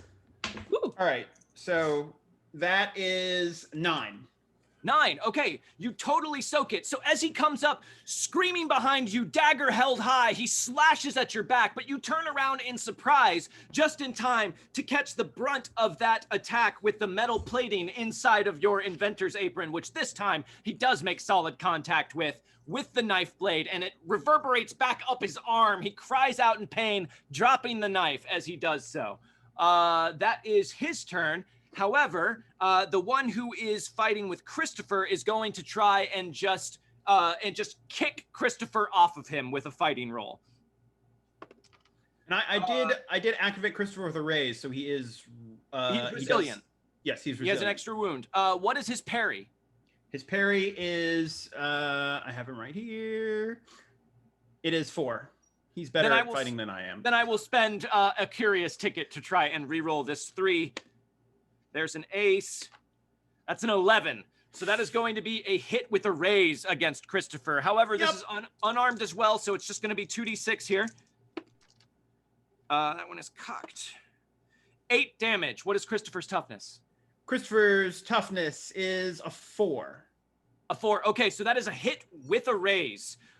So Christopher goes flying off of this guy and hits a wall opposite with a loud mechanical thud and just falls to the ground in a pile. I'm Christopher. But well, he's still up, right? Because he has 1 wound because he's resilient. Oh yeah, that's right. Yes. So he's not out yet. But he is shaken and wounded. I am Christopher. He starts to jankily stand back up, but he's sparking and moving sporadically as though something has been put out of alignment inside of him. That is those 2. Let's see. Man, there are so many people in here with weapons. I am all, let's see, Celestina, you're an available target. Victor, you are still on the ground? I think when I got slapped, I sat up, so I'm probably just like on my knees at this point. Okay, Celestina, I'm gonna be generous and say only 2 people shoot at you with a shotgun this round. Cool? Here we go. Since you're the most obvious target, and the witch. No. Wow. Those are both awful rolls. I will spend, but it is with a shotgun, so they do get a +2. So 1 is barely a 4 and will hit. And I'm going to spend a curious ticket to re-roll the other one. That's all my curious tickets, though. I'm out. Oh boy. You heard But that him, will chat. How many do we have? These will both Like hit. 7. You guys still have 8 remaining. I So only hit 2 hits with a shotgun, Celestina. First one. That is 12 damage. Okie dokie. I will. Focus on the witch! Get her! No! I'll soak it. Okay, Celestina, spending your last Benny to soak. This is my vigor is of Don't forget to factor in your fatigue to these vigor rolls. Can I have a curious ticket? You can. Oh, I aced it. Thank God. 10. 10. Okay, yeah, that's a success with a raise. I don't know how far over your toughness that was. I think it was 1. So you soak. Again, your armored corset takes the brunt of that shotgun blast as they fire again at your body. But here comes that other blast, Celestina. Oh. What's an ace? Come on! 15 damage. That one's going to be a success with 2 raises. You would be shaken and take 2 wounds, Celestina. Which Well, that's what I guess I do. you are because you are out of bennies. This last blast, though, noticing that both of them hitting you in the body has done nothing, the other guy aims for your arm and catches you with buckshot right in the upper arm. As your arm flies back, blood and bits of gristle flying off of your arm, you scream in pain as you take 2 wounds and are shaken, Celestina. That, I will say, apart from more of them starting to pour up the stairs and fill the upper landing with you, we'll say there's about 6 of them up there with you now, is going to be their turn. Down below, Barton calls out, "It didn't have to be like this. You could have come quietly, but now we have to do this the hard way. We are going to take you, though, one way or another." Next up, Victor. Shit. I mean, I think he is still handcuffed. See Celestina go down, and he really can't do anything. Okay, so I have a few questions. Yes. Are my hands tied in front of me or behind me? Your hands, let's see, they were above your head and then you were knocked unconscious. Where do you want them to be? I'd say it's 50-50. They could be either way. I mean, I'll take front. That's sure, the best your for me. hands are in front of you. Okay, my other question is, what do they do with my gun? Is it on the floor? Did they take it? I don't think they've done, like, you were holding your gun when you dropped it, right? Well, I had it in my hand, so I assume they took it when I did that, or I dropped it. I don't think they've had a chance to yet. They just came up and were tying your arms, so the gun is still nearby on the floor. Come on, Victor. You gotta do the... You gotta do it, man. Okay, last question. Can I cast spells with my hands bound? Can you cast spells with your hands bound? I would assume not. I'm gonna say I don't think you can. I know you need line of sight to your target, and I know as a hex slinger, if you want to cast spells, you are going to need to be able to access your rune gun and do some, let's see. Right. Must be able to see his target and cannot be bound. Well. But you're tied up. You're not technically bound. So I will say you cannot cast any of your spells with your gun right now, but you can cast your huckster spells. Okay, here's what I'll do then. Here's my plan. I'm going to dive for my gun, grab it, and I want to start using magic so it looks like my gun is, like, magic is happening. I'll use some PowerPoints for this, but what my goal is to point it towards them and say, "Hey, I knocked down a water tower today. I'll kill you all in one shot. You stop shooting, and we'll come with you." Oh, are we de-escalating now? Are you kidding me? Okay. I thought we might be running. So, yeah. So you're just trying to get like the trappings of your magic working so that they can see and be reminded visibly of what you're capable of. Yes, I want to threaten them to say, "Hey, everybody chill." That's basically what I want to do. Okay, so I'm going to say that costs 1 power point for you to do that. Totally and then fair. Give me a... This is really more of an intimidation roll than it is a spellcasting roll. So we'll say the charge is 1 power point, and then I'll say intimidation at a +2. Okay, that'll make for the sparking of your gun. That makes sense. That'll get rid of my penalty because I don't have intimidation, sadly. Okay. Okay, I will take that. Okay. I do have 2 fatigue though, so that's actually gonna be still very hard. Still. Whew. Okay. Hopefully they don't just shoot me on sight. That is 0, so I'm gonna use a Benny. Okay. To make it hopefully not 0. That's an ace on a 6. Okay. So that is 8 minus 2, 6. 6. Okay, and I assume you're doing this at Barton down below, or whoever's in the lead up here. Yeah. Coming up the stairs. I'm basically like on my back with the gun like in my hands bound, pointing it towards them and threatening to do so. Okay. You got a 6? I got a 6. They got a 3, and I'm all out of things to spend except for 1 Benny, so I'll keep that aside. The lead person in the robes up the stairs, shotgun trained, looks at you on the ground with your gun sparking and murder in your eyes as you shout out your threat. And he looks uncertainly downstairs at Barton. Barton is gasping for breath as the blood continues to ooze slowly out from between his fingers. All right, fine. But you better keep your word this time. I mean it. I want to see everybody lay their arms down and we let you live at least a little bit longer. So I will say that is a success, Victor. What is everyone else doing? I mean, Celestina, you're cradling the hamburger meat of your upper arm right now. Yeah, Gross. Celestina trusts that Victor has some kind of plan. So she will also I definitely have a plan. yeah, she will also go, well, I'm not going to take my arm off, but you already tried that. Okay. That's what she does. Midas, you can definitely hear this being shouted about in the room you're in. And both you and the robed figure that's in here, locked in battle with you, turn to look out at the doorway as Barton and Victor shout out their messages. And then he looks back at you, knife at the ready, waiting to see what you do.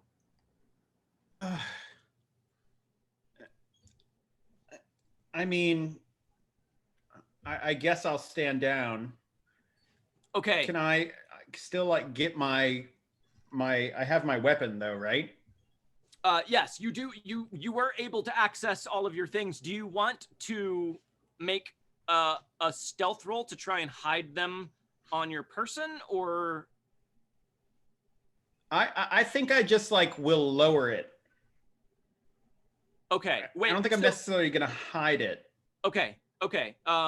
So you put your hands down, and he puts his hands down, and everyone is standing down. Buzz, you're standing down.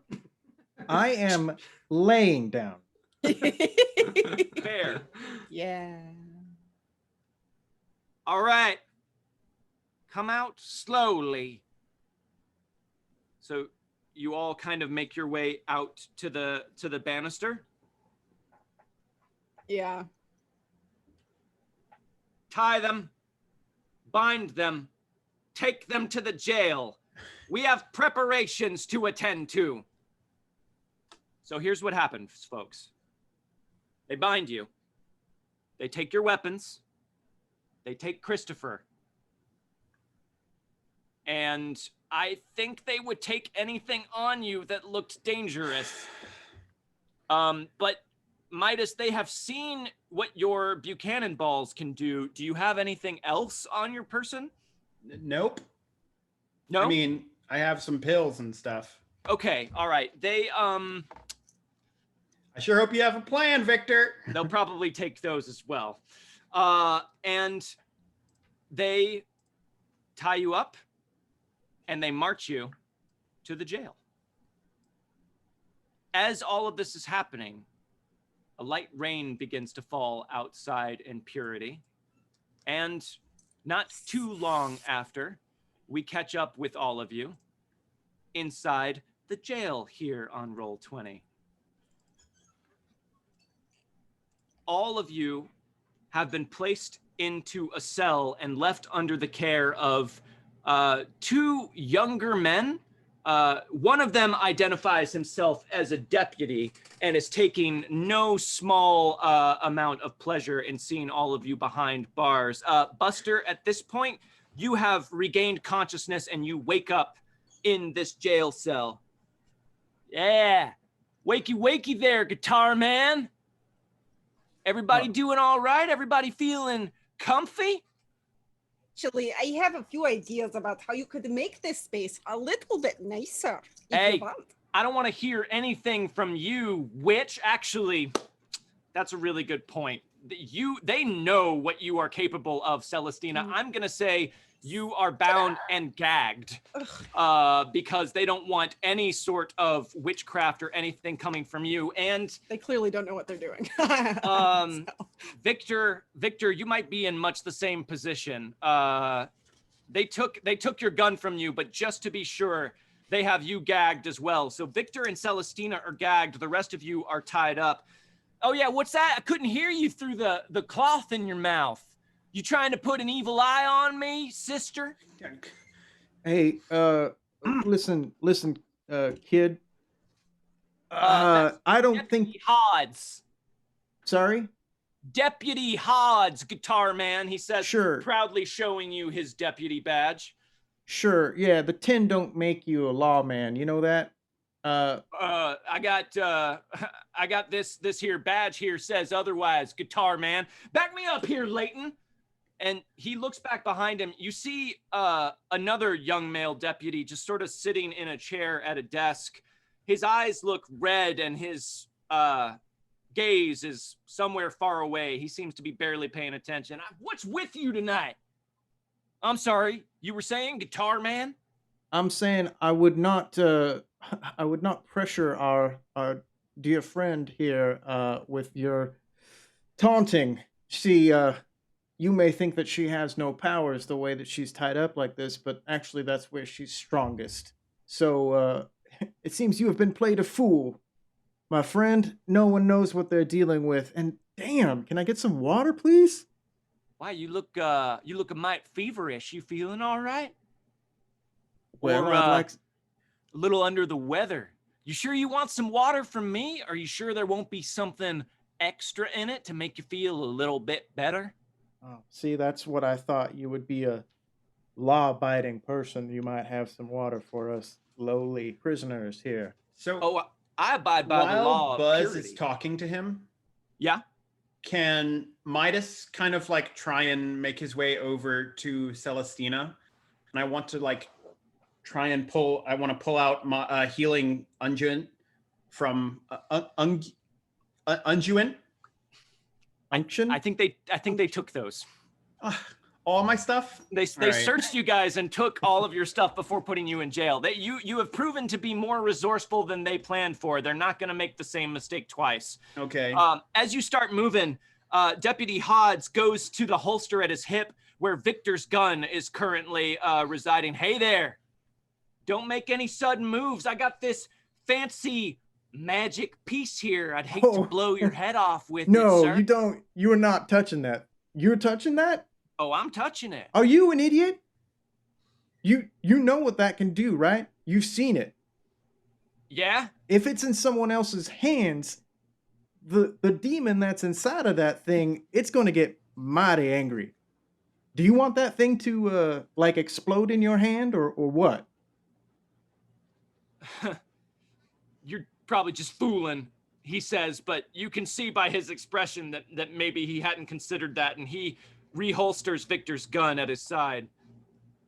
I'd suggest you just put it aside completely and do not touch it again. If you need to put it in a drawer or something like that, fine, but I would not touch that thing. You would suggest that, but you'll pardon me if I'm not inclined to take suggestions from someone who is my prisoner. And now, on that note, I have very important business to attend to, helping everyone get ready for this evening's celebrations. So I will leave you in Deputy Leighton's capable hands, right? Leighton, come on.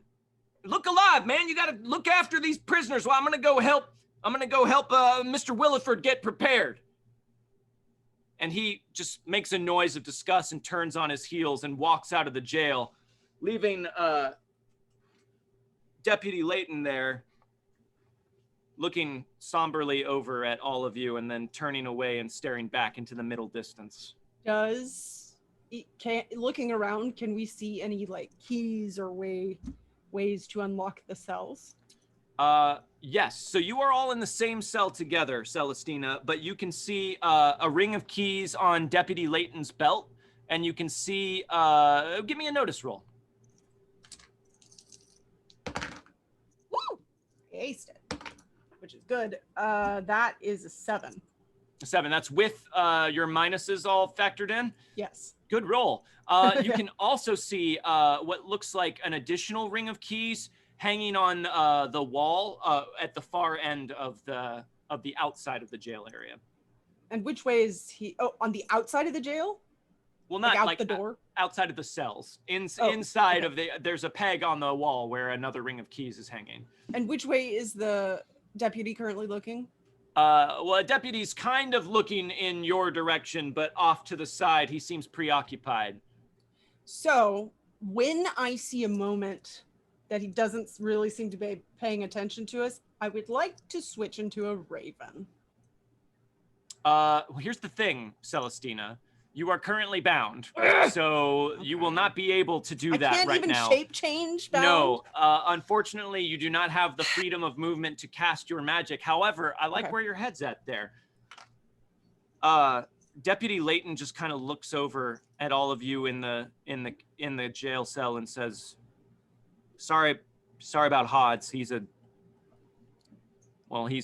uncouth."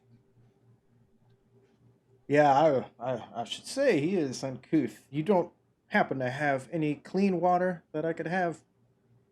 He shoots a look over at you, Buster. I ain't supposed to give any of you anything. That's well, listen, Mr. Williford's orders. If I die before your Mr. Williford can do his thing for whatever great worm he's trying to pull up, I think that will be bad. Don't you agree? He kind of looks down at the mention of the great worm, but he looks up at you and says, "All right, everyone else back away from him." And goes over to the wall and out of a cabinet grabs what looks like a water skin and brings it over and says, "I'm gonna squirt some into your mouth, all right?" All right. And he just has you lean your head back and squirts a little bit of cool water into your mouth. It tastes like it's been sitting in a water skin for quite some time, but still any little bit of hydration is enough to wet your overly dry mouth. You do not feel good, Buzz. Yeah. Can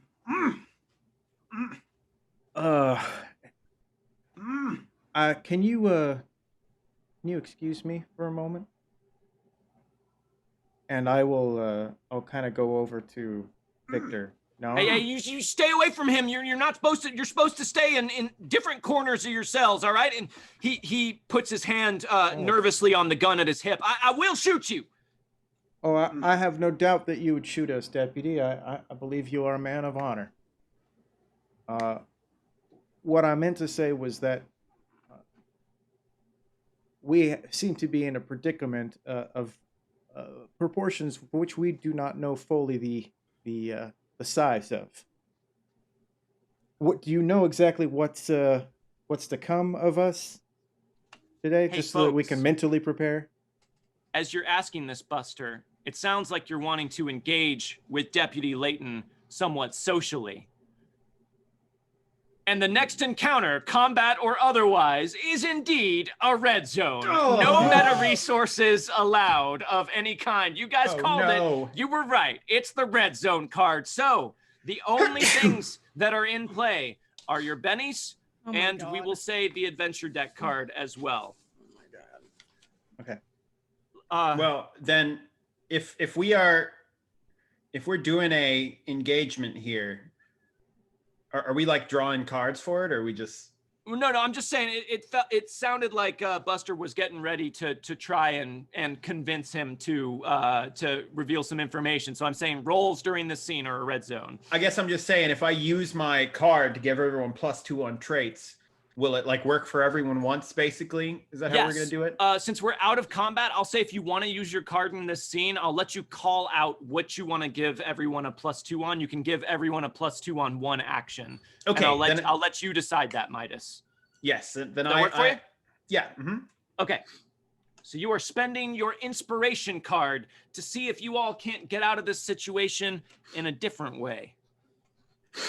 So, Buster, you were asking him to just sort of explain the situation? Yeah. I ain't supposed to talk to you. I ain't supposed to do any of this. I've probably done too much already.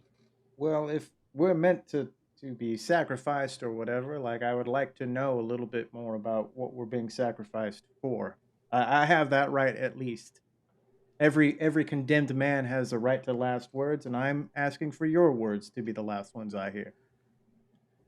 Give me a persuasion roll. Aced it. That's a 6 with my -2. A 6? Yeah.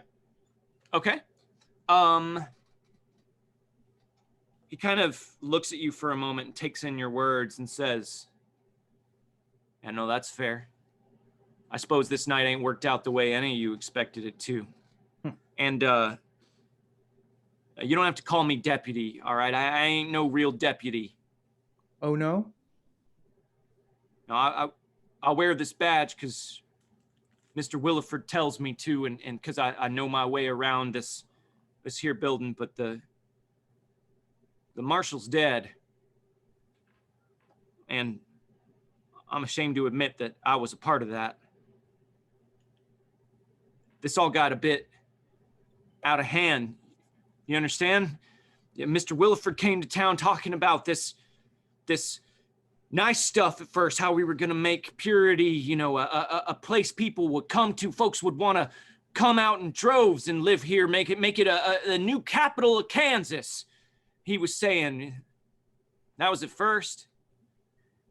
Then he starting up with all this worm business, and folks just got so caught up that by the time anyone thought to say otherwise, you know, most of the town was already in his pockets, and Reverend and the marshal tried to stand up to him.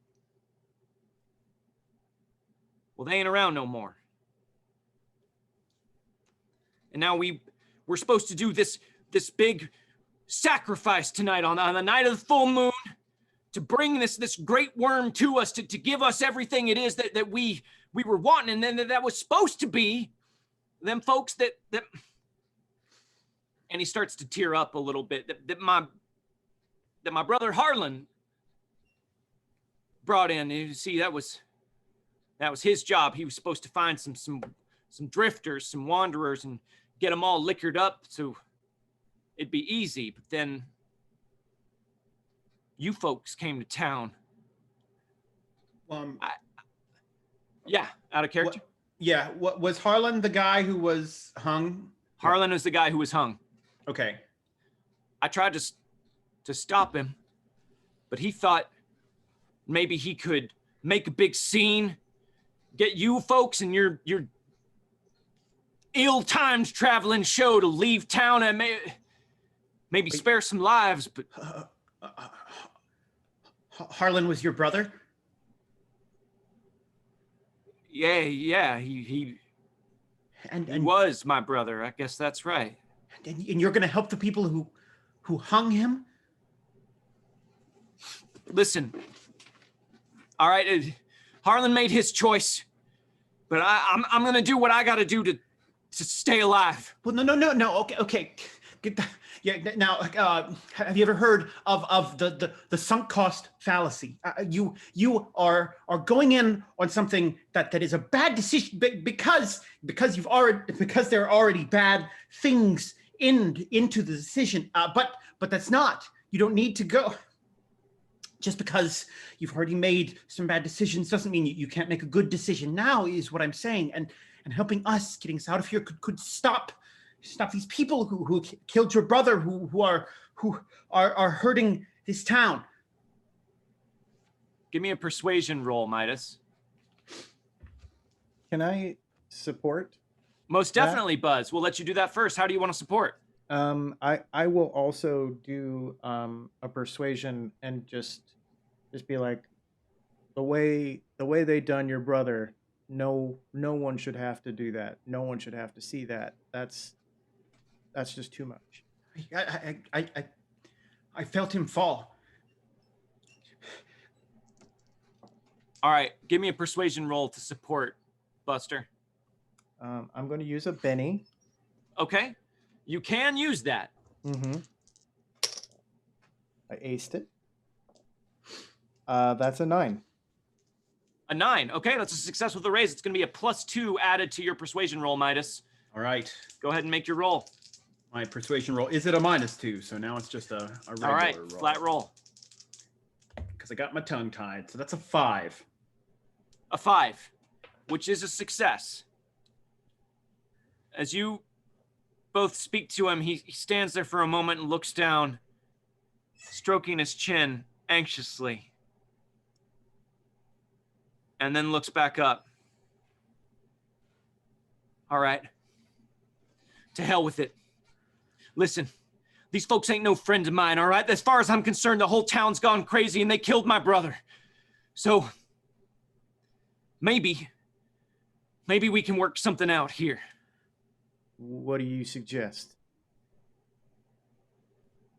And in order to find out what Deputy Layton suggests, I recommend you stick around for just a few minutes while we take a quick break and come back to jump right back into the Wildcards action. So everyone, give us just a moment to attend to a couple biological needs, and we will be right back on your screen to see what happens to our hapless posse right after this.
I think I did it.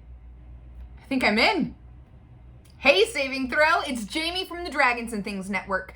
I figured if we were gonna start this prank war off right, it was go big or go home. And here I am rating your mid-show break. Oh, okay, I don't know how much time I have bought myself, but I figure while I'm here, I might as well tell you how awesome you are. You have so many amazing shows, and you are consistently putting out new quality content for everyone. Hats off. You know, when all of this stuff dies down outside, you want to maybe... What? Okay. Yeah, sorry. I got it back. I got us back. Okay, we had some weird technical thing that was happening. That was Yeah, weird. that was weird. Okay, but we're back? Yeah. Okay, good. We're back. Okay, welcome back from the break, everyone. When we left off, our intrepid heroes were tied up in the Purity, Kansas jail and speaking with Deputy Layton, who it seems like might be willing to help them escape. However, before we get back to that, we do have a few toasts. So everyone, raise your drink of choice. Kaga would like us to toast. Toast! I like toast. I like Yeah. toast Set 'em too. up Yeah. and knock 'em down. Thank you, Kaga. Toast deserves celebration, that most inoffensive of foods. Scott Thulu would like us to toast. Probably be asleep by the time you read this, but I'll be there in spirit from the weird Midwest. Set 'em up and knock 'em down. Thank you very much, Scott Thulu. weird Be place, careful Midwest. out there in the weird Midwest. Boss Sarek would like us to toast. Good luck with the text translator tonight. San Fran T. Shannon says hi. Set 'em up and knock 'em down. Thank you very much, Boss Eric. Manfred Steamroller would like us to toast. A little hail from the carrion fields. Well, that doesn't sound good. Set 'em up and knock 'em down. Thank you very much, Manfred Steamroller. Lupus Phoenix would like us to toast to mystery box pulls. New high score, here we come. 1 down, 16 to go. Set 'em up and knock 'em down. Thanks very much. But I think we're good. I think we're good. I feel like we could do more. Jack of Diamonds B10 would like us to toast. Well, my card got drawn by a crazy cult worshipping a giant worm. Not ideal. As an apology, here's a drink. Here's hoping you all survive this town. It's really not as nice as they claim it is. Set 'em up and knock 'em down. We're picking up on that, Jack of Diamonds. Thank you. I don't know. There was a nice couple I met yesterday. That's true. Also, Rue Works, Kevin Held What, both of these people would like to give a curious ticket to the players. Yay! And Deacon's Table would like to give 1 curious ticket to me, the ringmaster. Thank you on, very man. much, Deacon's doesn't need Table. No. All right, folks, are you ready to jump back in? I guess. Okay. All right, listen. Here's what I know. All right? Your stuff, all your things being held at the bank, all right? That's what Hodds is in charge of. He went off to keep an eye on it. There's probably at least one other person there keeping watch. They got folks on the road coming into town just in case your carnival friends decided to show up. They're hidden on the side with guns. I don't recommend going down that road. It's just it's gonna be bad news.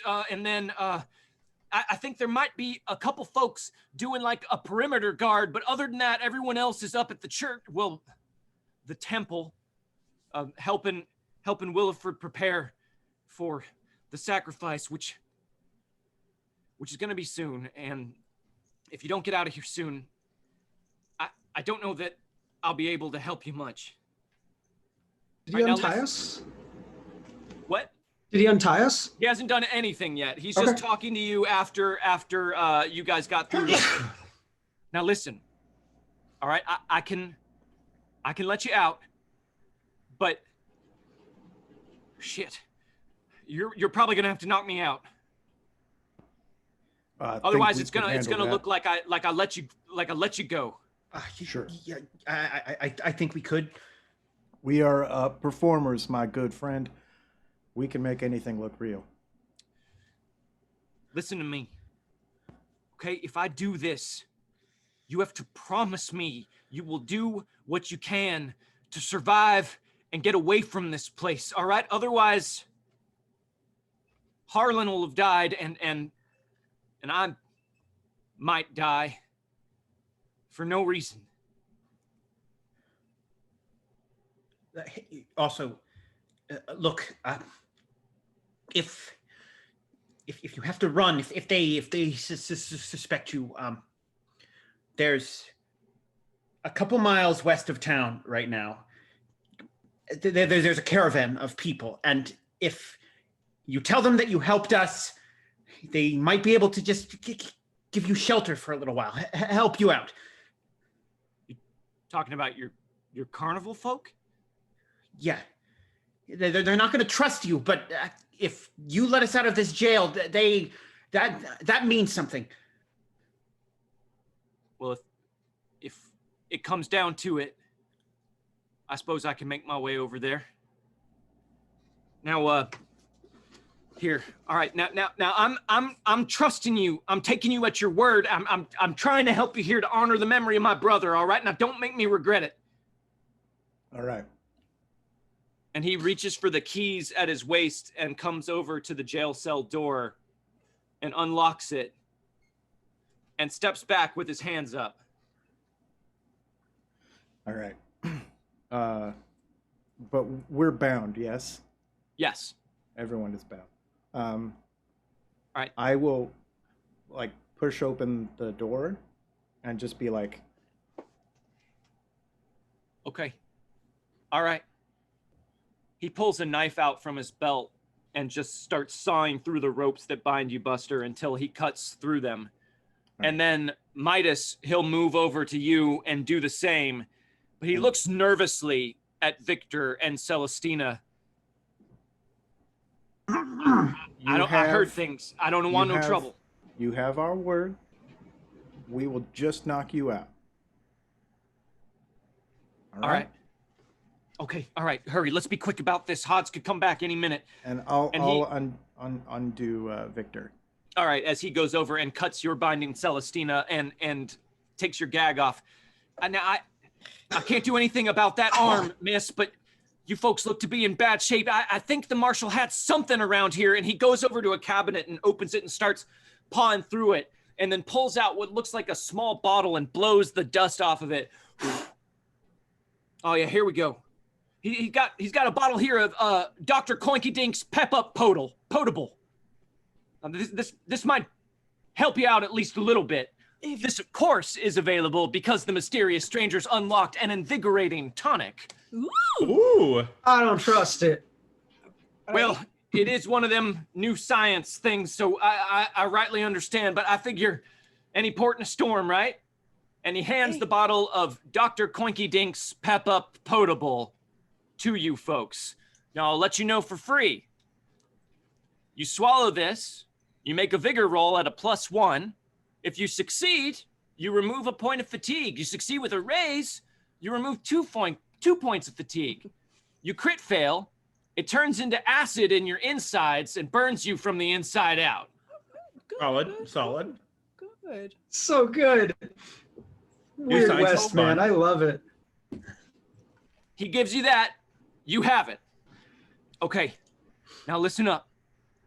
The bank, right dead set in the middle of town. You probably saw it on your way in. It's a big, newer looking building. We just got it built, got a vault in there. Okay? That's where your things are being kept, including that weird walking doll and that strange, that vehicle you had. All of your things that they took are in there. Christopher, right. Yes. If you don't have a home here now, you could always join Carnival. We always need more hands to do things. Yeah. If you want. So you mentioned, I don't know, I got a lot on my mind right now, okay? Let's just take this one thing at a time. I just want to see you folks safe. I don't want anyone else to have to die here tonight, so let's get it over with. And Deputy Layton just stands up and closes his eyes and sort of bears his cheek out towards you folks. You good person. Thank you. I'm not going to do it. I mean, Buster, you want to have the honors here? Or you want me to? I think you should do it, Victor. All right. I'm gonna grab that bottle and take a swig first, though. Okay, so you're gonna go for the tonic? Yeah, Victor doesn't trust anything he drinks from this town anymore. So depending on what this does, will inform him what he should do to this man in front of him. Okay. Well, so wait, I have a question though.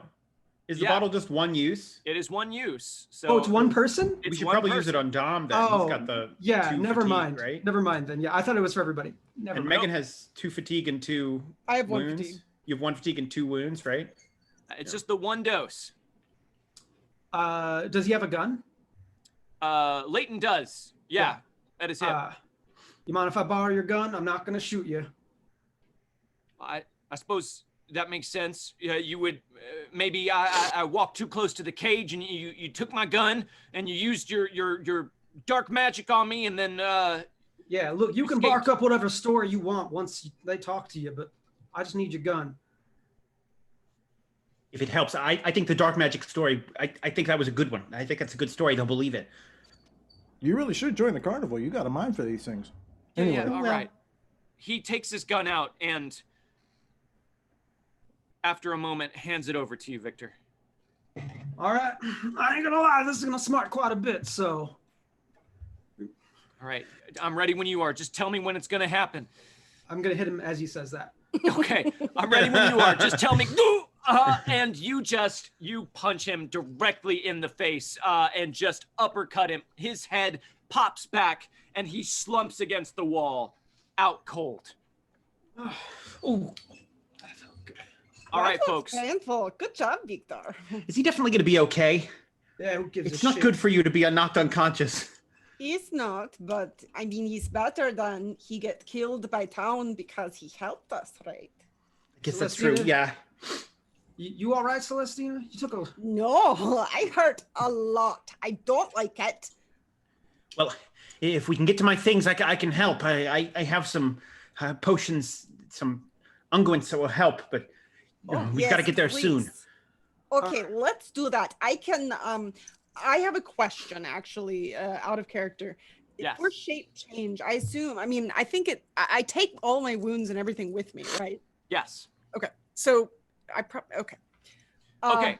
So just to go over the situation here, Layton is knocked out. You have 1 gun and 1 bottle of Dr. Coinky Dink's Pep Up Potable with you. That is essentially it. You know that your things are being held at the bank. You know the loose idea of where the bulk of the people in the town are. This is the information you have. You don't have a lot of time. What do you want to do? Question. Yes. Do I still have my glasses? You do still have your glasses with. They wouldn't take a man's glasses. Yeah, that's what I figured. Okay. Listen, take whatever weapons that we can find in here, and then let's get to the bank so that we can, get our stuff back. I can do a recon on bank, go inside his kit or it, and see what is happening in there before we bust in, yes? And if Christopher is still active in there, if I can talk to him, maybe I could activate him and get him to open things from the inside or at Would he least listen? distract them. Would he listen to me?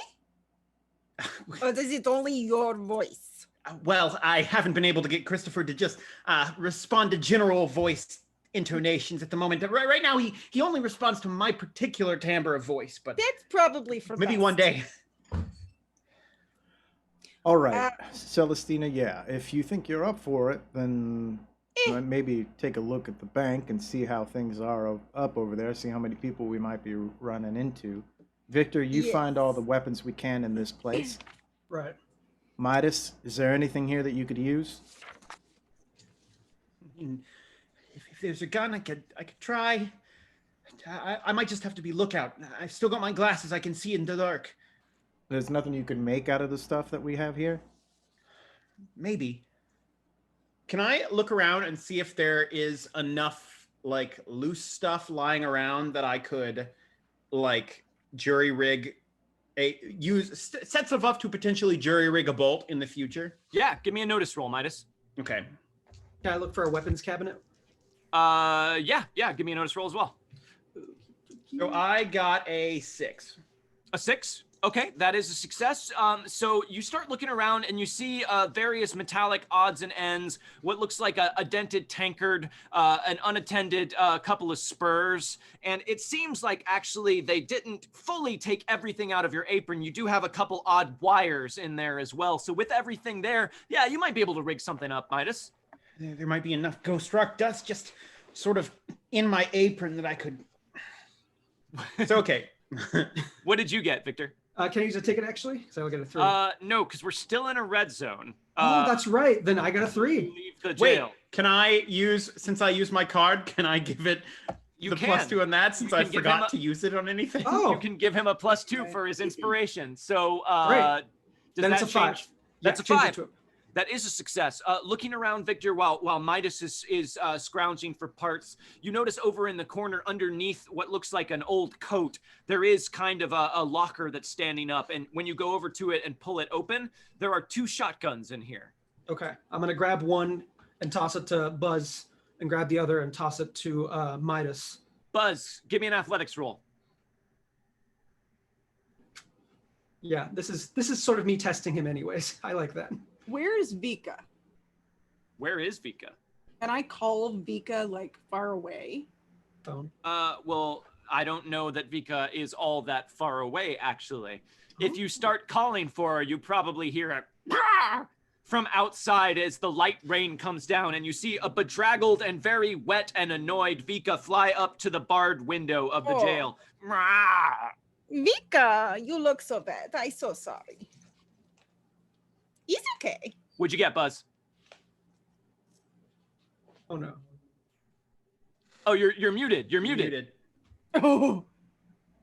I got an 11, so I catch it Oh. and I immediately cock it and like I catch it and do the like it's a lever action shotgun. Hell So yeah, I do the yeah. flip thing and put it over my shoulder. I'm like, thanks. And you toss. Does Midas need to make one too?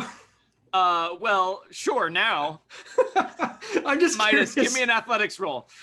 Oh, I barely have athletics. I got a 3.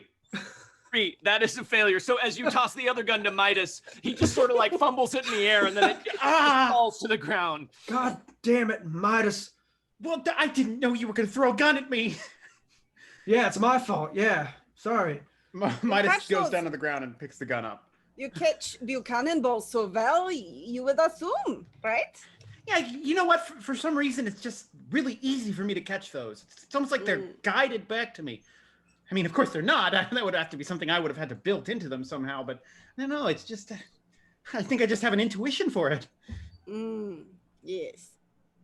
All right. Well, should be. I can send Vika over first to get a lay of the land before we go outside. Right. Yes. Yeah, that's a good idea. Send the bird. Let's do it. Vika, go tell us who's around bank.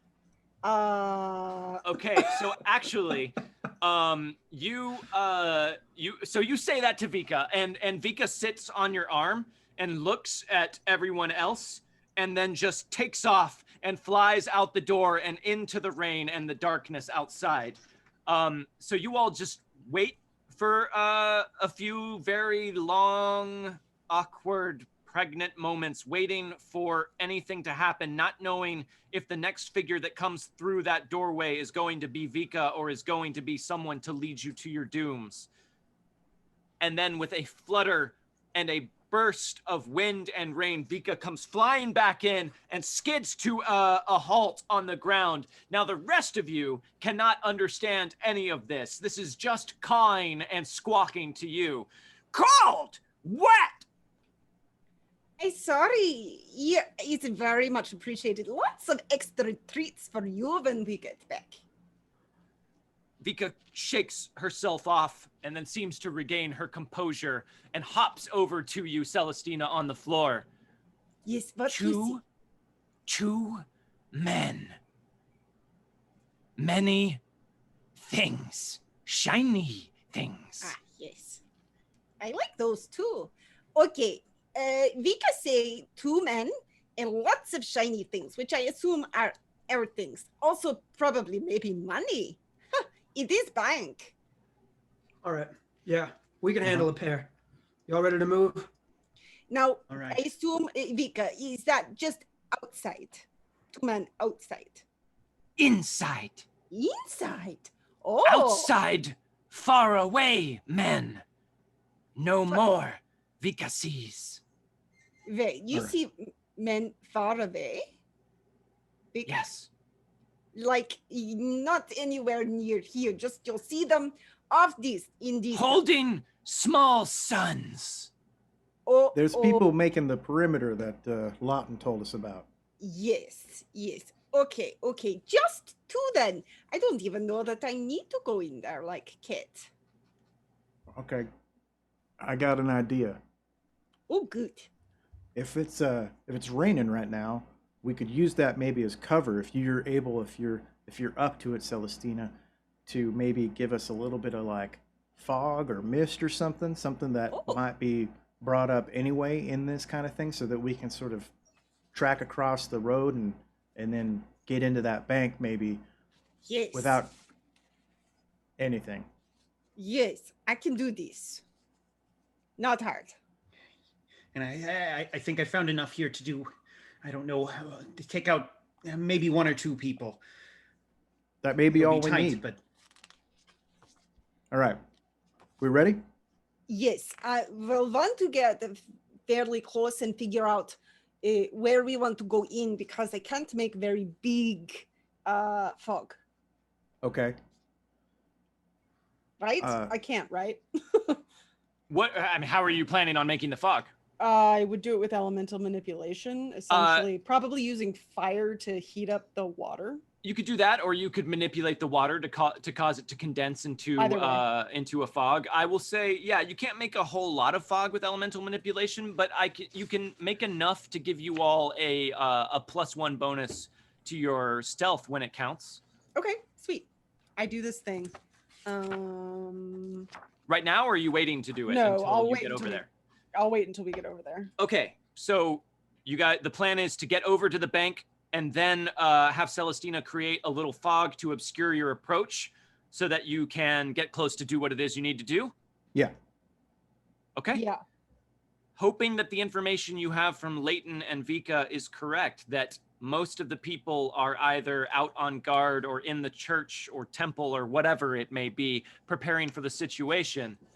You all step out into the night and the rain and the quiet streets of Purity. Looking around, you see no immediate signs of life or light, but it is dark and it is raining. so Midas will flip his glasses down.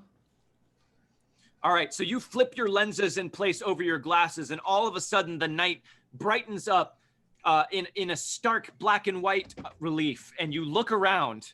Give me a notice roll, Midas. Okay, now I will note that I'm still at a -2 on notice rolls to see more than 10 feet away in the darkness. Okay. So then this will be at a -2 if you're trying to get a lay of the land. Okay. Actually, we'll say -3 for the rain.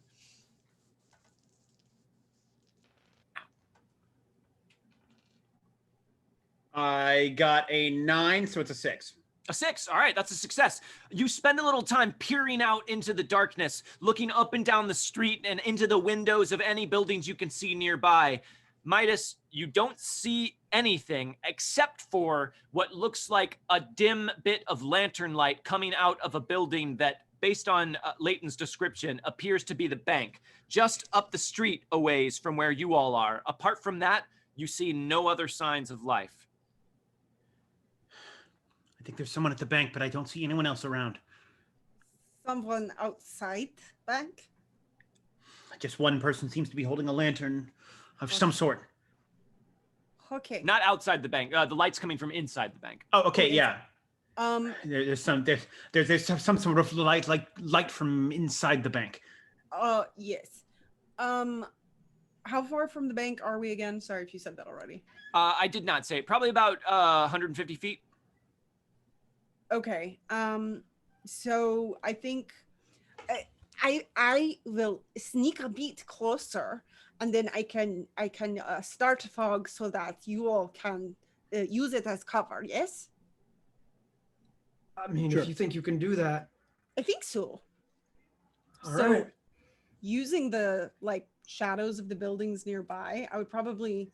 And the rain. The difficulty to see applies to everyone in the rain, not just to you all. So you do get a bonus of obscurement from that. Also, I will say, Midas, if you want to use one last bit of inspiration from that card, since you didn't really use it on anyone else, you can give Celestina a +2 to her stealth roll. I would love to do that because I sort of wasted that card. You didn't waste it. I don't think so. You're right, but But I this didn't will much. this will squeeze a little more use out of it. This will make me feel like it was worthwhile. How what's the lay of the land here? How close can I get and still have some sort of cover? I mean, you can get the bank, being a bank, does not have any windows on the outside of it, except for one right by the front door that proclaims that it is the bank, or you assume it looks like one of those windows. You can't read it from here. But other than that, it's a pretty solid building. So you can get right up to the side of it if you make your approach right. That's what I want to do then. Okay, stealth is all right, and this is at a +2, so a -1 for me. It is a +2 for the inspiration from Midas's card. Yes. Okay. Oh, can we use rerolls yet?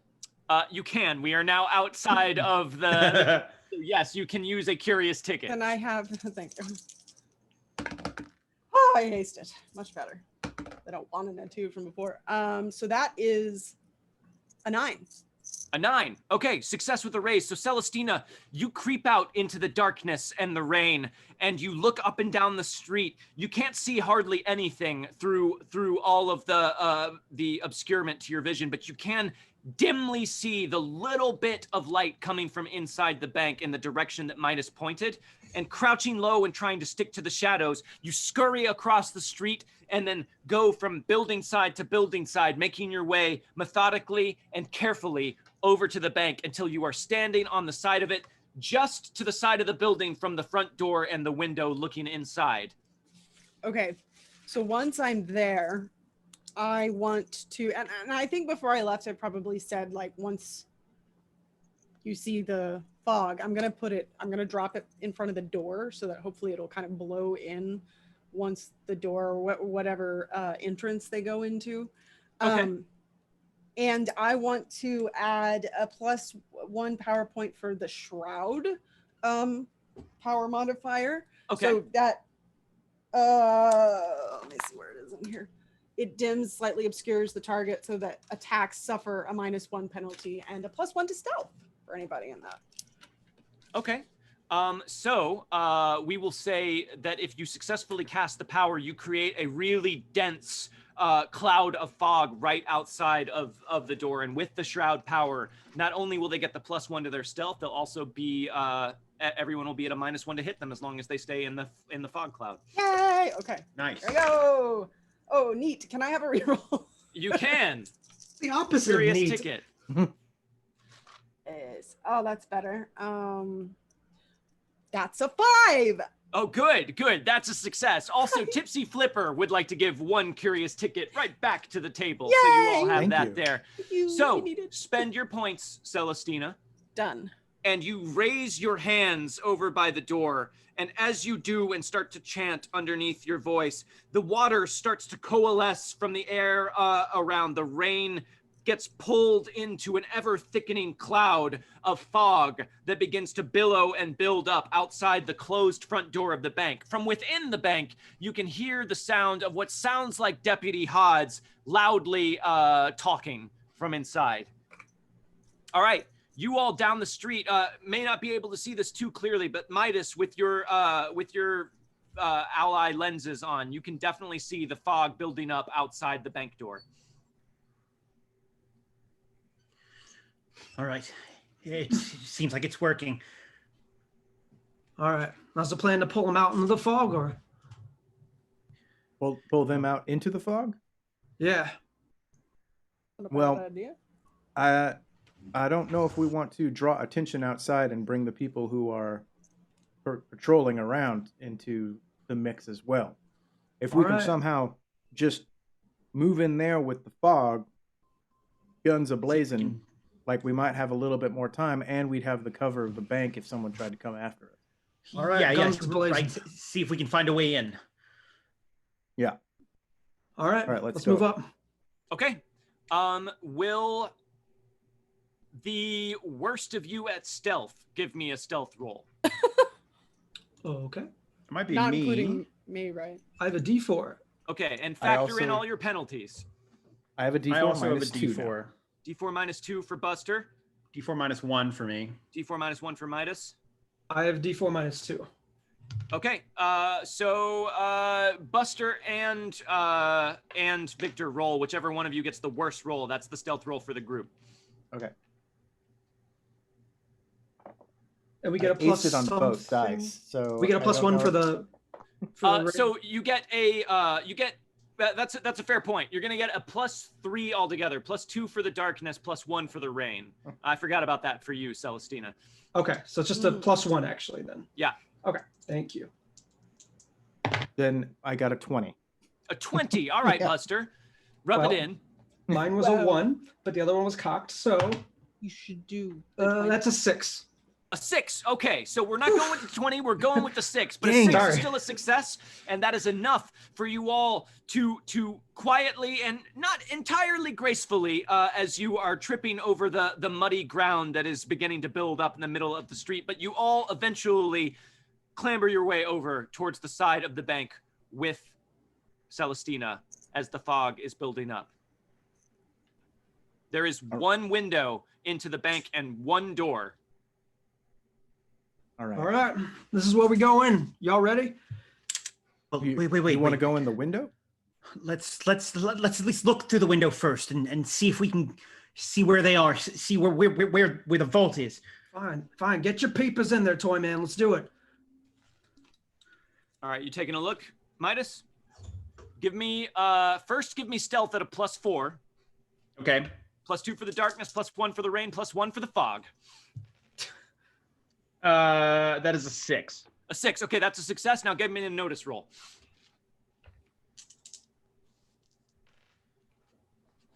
My notes roll is a 4, A 4. Okay. and that's with so- my fatigue. Okay. So as you kind of like peek your way around the corner and just look through the window, you realize you're lucky because it looks like Hodds and the other hooded figure who is inside of here are not being very good lookouts. In fact, it looks like Hodds, with his back to the window, is gesturing very emphatically at the hooded figure and pointing at the gun on his hip and like gesturing back over his shoulder towards the jail. He seems to be spinning some kind of yarn about the gun that he took from Victor. But neither one of them seem to be paying much attention to anything. He's Except for each bragging about your gun, Victor. It seems like they're pretty distracted. Hey, Let's kick the door down. That's my plan. I like this plan. Really scared them. All right, I give everyone an idea of like where they're standing in the room. Okay. Is All there right. is there a way? Does anybody have anything that can like amplify a voice or anything like that? I mean, I can Nope. talk loud. If you want me to talk louder. No, that's fine. All right. So, Now I was I hoping will- to have a little fun. I'm just going to take a moment and point out that Victor, you do have bennies to spend, and as long as you have a benny to spend, Victor, you have access to the entire Huckster spell list, should you be feeling lucky at a game of cards. Right. Now, I don't know if that's something that you want to do just so that Buzz can have a little bit of fun with these guys, but Yeah. that is something I will remind you is always on the table. If you are willing to deal with the devil, you can access any power Hucksters have access to. I'm not feeling real confident in dealing with anybody right now without my gun. That's and fair. with me feeling as tired as I am right now. That's So let's not play any games. Let's get in there and kill these bastards. all right then. Okay, so what's the plan?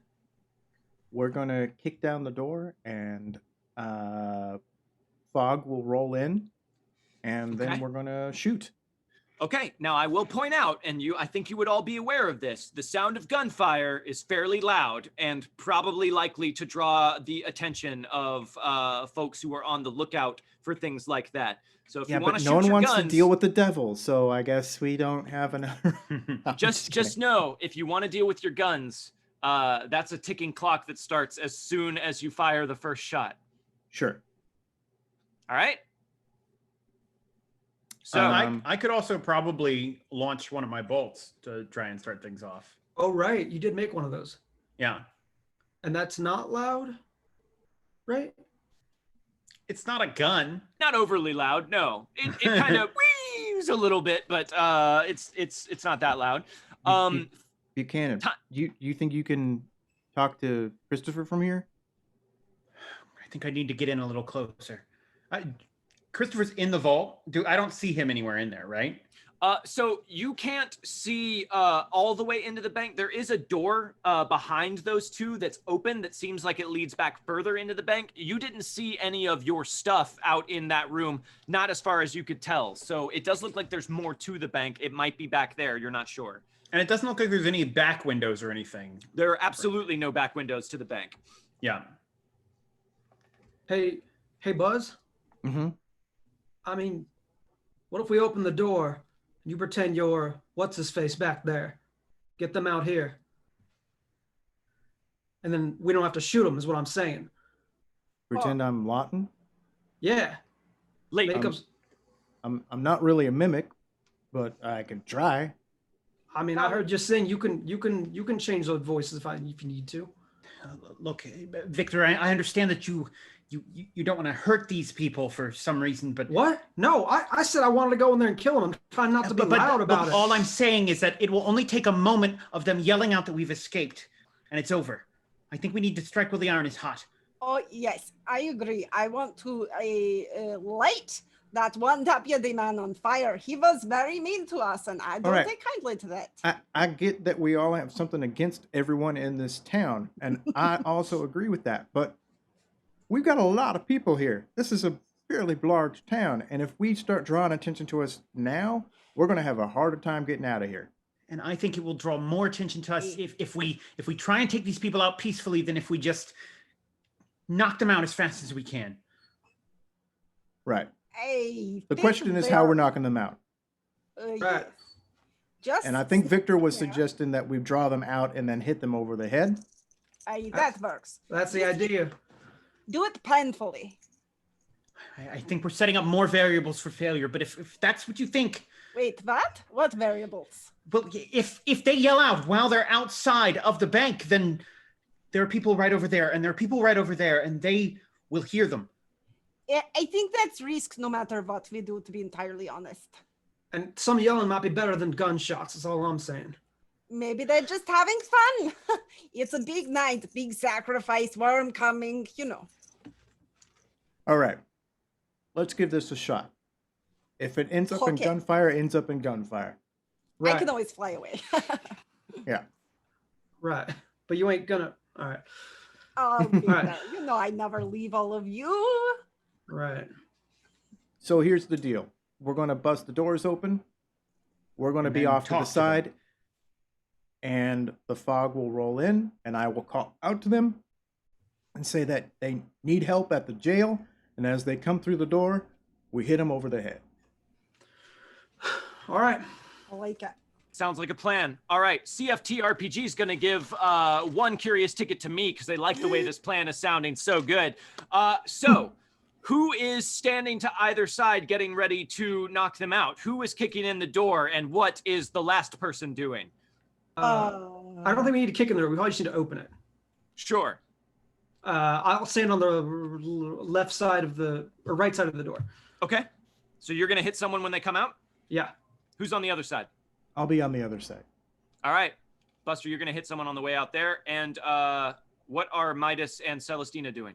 I'm going to stand on. I'll stand on the same side as Victor, and as kind of like backup if need be to jump in. And but I'm not very. I mean, I'm not in good condition right now. So Sure. I mean, none of you really are. sure. So Midas and Celestina, you're just poised and ready, waiting to see what happens and what you can do to help. When You know what I'm ready for, what I really want to do is to be able to like grab this guy by the neck and light my hand on fire. So I'm going to be ready for that if it seems like they're going to shout. Or also just because. Okay. All right. So you are ready to burn this guy's throat off if need be. Hmm? Okay. So if you can successfully draw them out, this sounds like a good plan. Let's put it into action. Okay. Buster and Victor go to either side of the door and get into position, ready for action. Celestina, you are still concentrating to maintain the fog, but you are also ready to do what you need to do. And Midas, you have the components that you were able to scrounge together. You have them ready on a moment's notice. You can complete the circuit and hope that it's enough to do what you need it to do. Are you all ready? Yes. Do it. I think so. Who's opening the door? I'll get the door. You ready, Buzz? Okay. Yeah. All right. All right. So, Victor, you lean over and grab the doorknob, turn and shove it in. The door swinging wide. And as you do that, you hear from inside, what? Hey, who's there? What's going on? In my best Lawton voice, I'm going to yell, "Hey, Leighton, Professor Leighton. Hey, I got some trouble here at the jail. I need some help over here, Hods." Okay, give me a performance roll, Buster, and this will be opposed. Aced it. Good start. Aced it. yes. Very promising That's start. my man. 15. 15. You want to keep it? No. Buzz. All right, I rolled a 3, and I'm not going to try and re-roll that because that's going to be really Come hard on. to meet. So So, roll it. Buster, having just said you are not a mimic, as soon as Victor opens the door, you shout out in what, to everyone else's ears, appears to be a very decent facsimile of Deputy Leighton's voice, that he needs help. And from inside, you hear Hods go, Leighton, what the hell? What'd you screw up this time? Come on with me. We got to help out Leighton.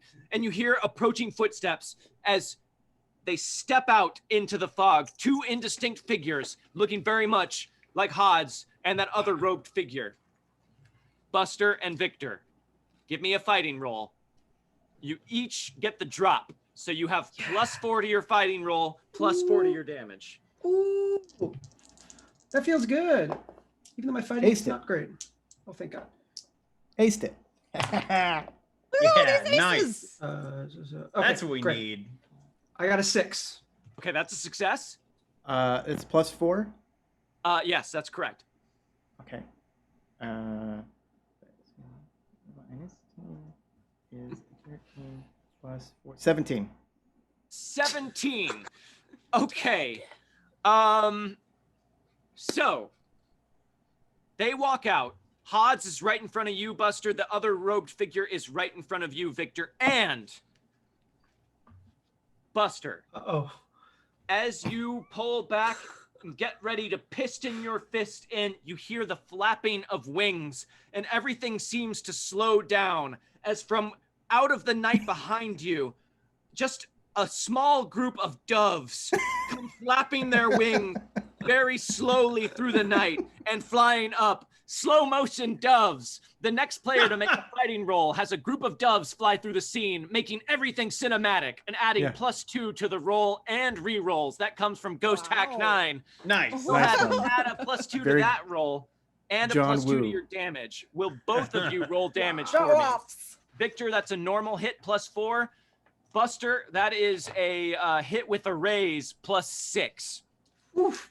This is strength for rolling, right? This is your strength damage. Yeah. Yeah. Cool. You know what? I'll give you a +2 to the damage on this one as well. So it's strength +6, Victor.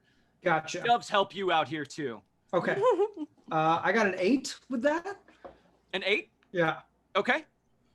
So I have a +6 to it. A +6 with an extra D6 for the raise. Oh, with an extra D6, right? Okay. Yeah. Or an extra D strength, whatever. Or no, D6. D strength. Okay.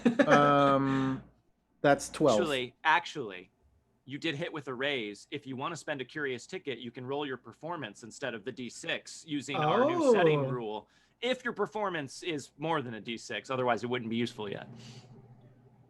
I don't even have performance. You have repair.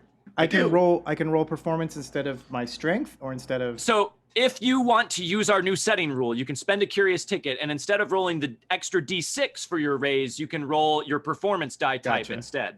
Okay, well, it's also a D6, so that. Okay, all right. Well, it's the same at right this now. Point. Yes. Give us a few advances. Yes. So Please. 12. 12 is your damage. Yeah. Okay. So 8 and 12, as they step out into the fog, both of you hear the flapping of those dove wings, and as the doves fly by, Hodds and the other go, what the hell are these birds? And as that happens, crack, crack, from either side, two fists piston out of the fog and make direct contact with both of them, smashing their heads together, and they both crumple to the ground in front of the jail. Well done. Looks like it hurt. Yes. Right after that happens, Buzz quickly spins away from everyone's eyes and just kind of grabs his hand and just is like, fuck. Okay. All right, let's get our stuff. And then But it's goes muffled right in. by the fog. Yeah. I thought you couldn't spin your voice, Buzz. You got to tell Nightlinger you got a new act coming. Oh, Yeah. that could be fun. Yes. All right, Let's you're get going things- inside? Okay. Yeah, I'm going to Yes. grab my Let's go. gun. Let's get our things. Emperor Riptide is going to give a curious ticket to the players. Thank you very much Oh. for that. Yeah, thank you. Thank you. As you guys pour inside, See you how see this hot it front is in my room. house. You see this front room is empty, but the back door that you saw that seemed to be open, Midas, looking through there, you see in a big pile, this is the vault. And all of your things are back here. Christopher, the velocipede, all of your items, all back here. You are also hitting very quickly the end of the golden hour, so if you were going to use any of those items, don't forget the invigorating tonic that you found, and anything else, now's the time to do it. Okay, Midas is going to rush over to his things and search through and pull out one of his healing unguents. Okay. You go, Celestina, come here. Yes. And he's gonna pop the cork off of the top and just kind of like, just hold still. This might sting a little bit, and just kind of like pour the potion stuff over the wound, the shotgun wound on her arm. Okay.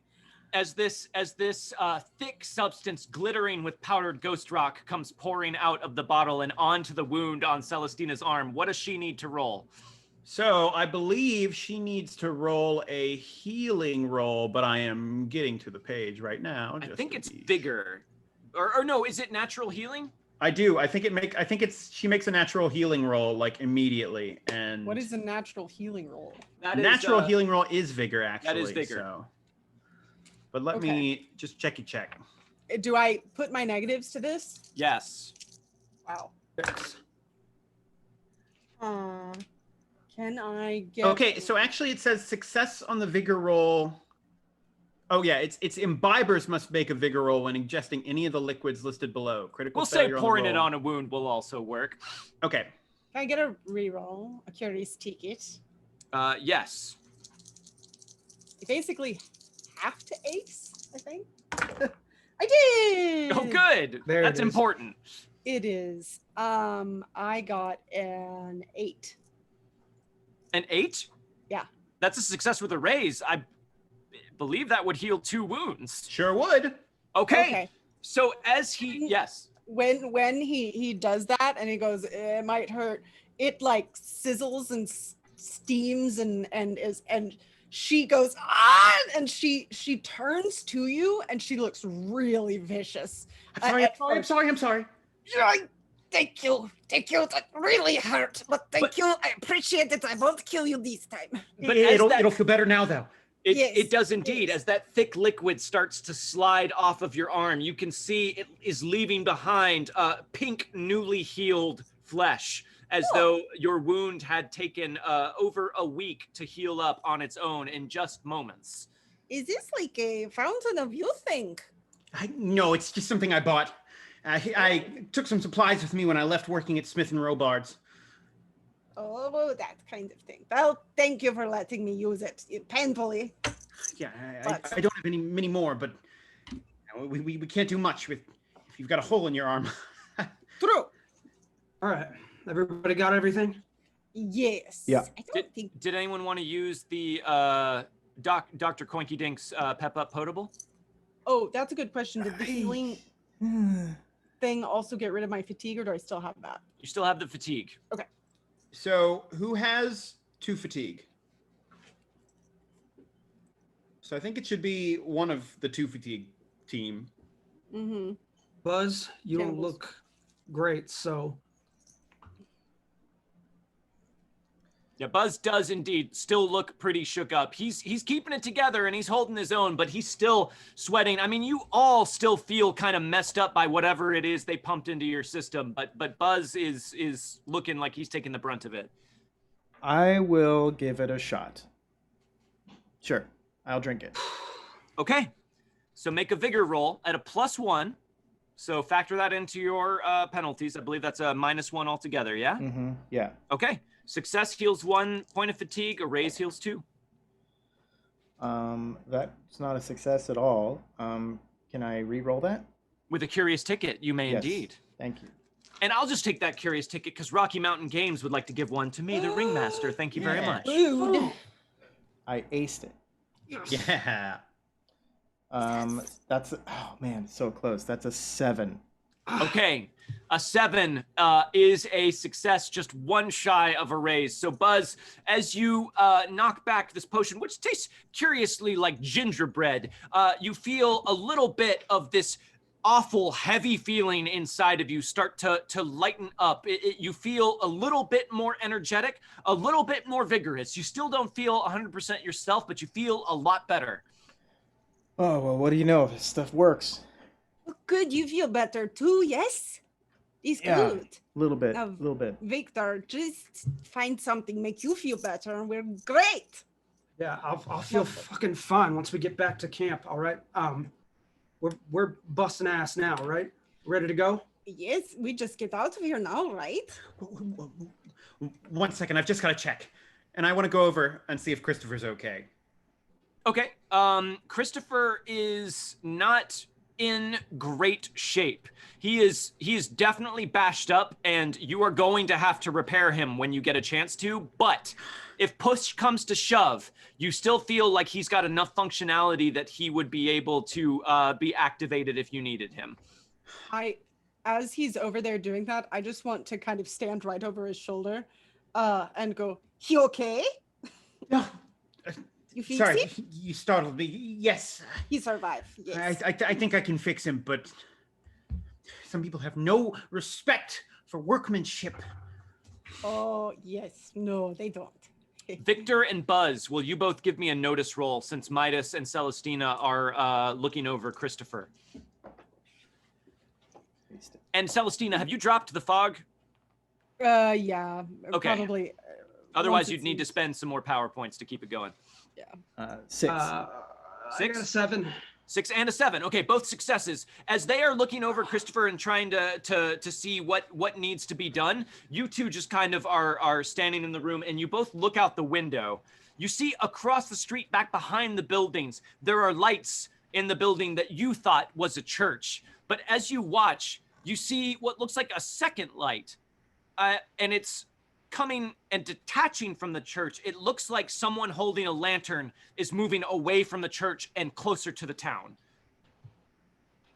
Hey, Midas, it's not the time to worry about your toys. We got company. Oh, who here? Who is it? Can you see? Well, someone seems to be coming from the church.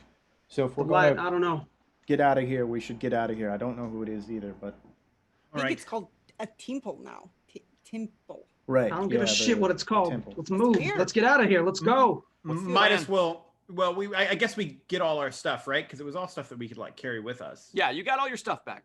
So Midas takes out of his things just to be prepared what looks like just like a little toy soldier with like a little wooden cannon on it, who's like holding a little matchstick on a thing and just attaches it to his arm and like puts a little strap around it. He's like, all right, I'm ready.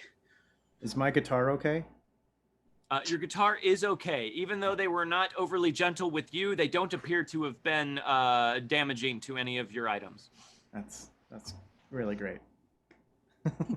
Okay, so that lantern light is getting closer. It's approaching the back of the buildings on the other side of the street. You don't know where they're heading, but someone is out there.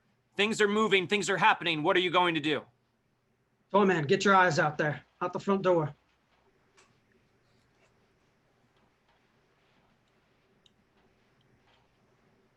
All right. Midas will go out and kind of start looking around with his ally glasses. And Give me a notice roll, Midas. I'll be right behind him in case he gets into something. based on a D6. Aced again, yes. Okay, so that's a 15. Midas, peering out through the darkness and the rain with things illuminated with your ally lenses, you see a hooded figure holding a lantern cross between the buildings out onto the main street and then turn and start slowly heading in the direction of the jail. Someone's heading towards the jail. Oh. Okay. Well, that ain't us. Not yet. So let's go. Well, as soon as they see that we're not there, the alarm's going to come up. So we got to Yeah. get out of here. Right. Let's go. Yeah. Okay. I could make a fog again and use that to hide as we travel. Can you move the fog with us, or does it stay in a place? I mean, I would think I could move it. Probably not for very long. So, wait, where are we going? What's the plan? Bit to Carnival, yes. Yeah, we're getting the hell out of here. All right. I think I could maybe go ahead of the rest of you. If I could get to the carnival and find help, I could bring people back and try and help everybody. Who's everybody? Yeah, I don't give a shit about the people in this town, man. We got to get the hell out of Well, here. I could help you, but I can't take all of you on my velocipede. Oh, I'm listen, getting on that damn thing. we get horses, yes? Or do you get horses? If we find one horse, we're fine. I can play. But I'm all I'm saying is that I could get out of the town in a pretty fast. This thing at top speed can go. Yeah. Well, I could be at the carnival and back in no time. I don't think you need to come back. Yeah, I think we can You get out of here, Midas. We But go. are those Buchanan balls explosive in any way? I mean, not really. Oh, Also, I haven't been able to get them to have the same effects when other people are using them. I still need to tweak them. They have bugs. There's a particular twist you need to do in launching them that makes it work. Yeah, they have bugs. There's a specific type of ant that keeps infesting these Buchanan balls and messing Yes. with the way they work. Right. All right. Modest. Yes, Yeah. they chew into the polymer and it just stops it from effectively bouncing when other people are using it. I Nice. don't The know hooded why. figure Okay. has turned and is now walking directly towards the jail. Midas, how fast does that thing go? Fast. All right, here's what I want you to do. Ride out within distance of them here, and you fire a gun up. Get their attention on you, but you can ride away faster than them, right? Yeah, I think so. Get them away from here. We'll head towards camp, and then you meet us there. It's good plan. All right. I can do that. Okay. All right, so the plan is for Midas to get their attention and then drive off on the bike the opposite direction of the way you all are trying to run in an attempt to get them to follow after Midas. Right. Okay, let's do it. I'm excited about this plan. Midas, how do you want to do this? Okay, so Midas will hop onto his velocipede. And the way I imagine the velocipede kind of working is that he can just sort of use it as a normal bike and it doesn't make much noise or do much science stuff. Okay. But he can like click it on and, use its actual like ghost rock things. And then his pedaling starts to like speed it up and it can, shoot forward more like a motorcycle. Fancy moped. Yes. I mean, it gets to 75 miles per hour, so it's a pretty fast. I said a fancy moped. So Midas will will hop on it and put Christopher on his back. He'll just kind of cling to his like. I'm Christopher. Oh wait! I forgot. There's a seat for Christopher, so we'll put Christopher in and pull the strap down over him. Hey, Christopher. Yes, you've done a very good job tonight, and I'm going to fix those little divots. We ain't got the time, Midas. Come on. Okay. He's halfway to the jail. And I will get on the bike. Okay. And I will ride out until I'm like 30 yards away from the bank. Okay. And then I will like kick it into the overground and do my horn and honk and be like, ha-ha! I've got science on my side! You can't stop me! The hooded figure turns immediately and starts shouting, they're out! They're getting away! And then All right. Midas is just gonna be like,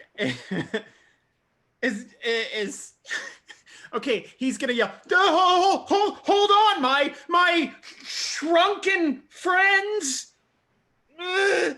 Okay, so Midas, you turn the bike and start zooming off the opposite direction that the others are wanting to go. Give me a driving roll. With your owl eye lenses, there's not many penalties, but the wet road is going to give you a -1 to this. Okay, so handling the velocipede does give me a +1, so that's just a flat straight roll. Come on, Midas. All right, aced it on the D4. Thank God. So that's a 5.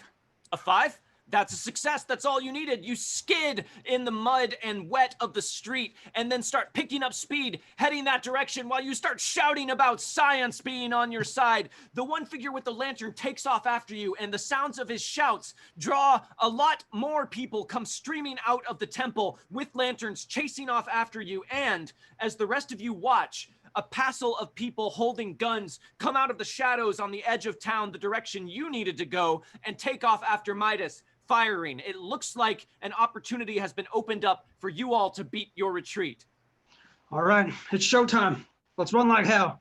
Okay, we are going to run this as a quick encounter to get all of you back to the camp without any incidents. You don't have any light, the three of you, so you are basically running blind in the darkness here, trying your best to see through the dim. You're going to be at a -3 for anything that requires vision here.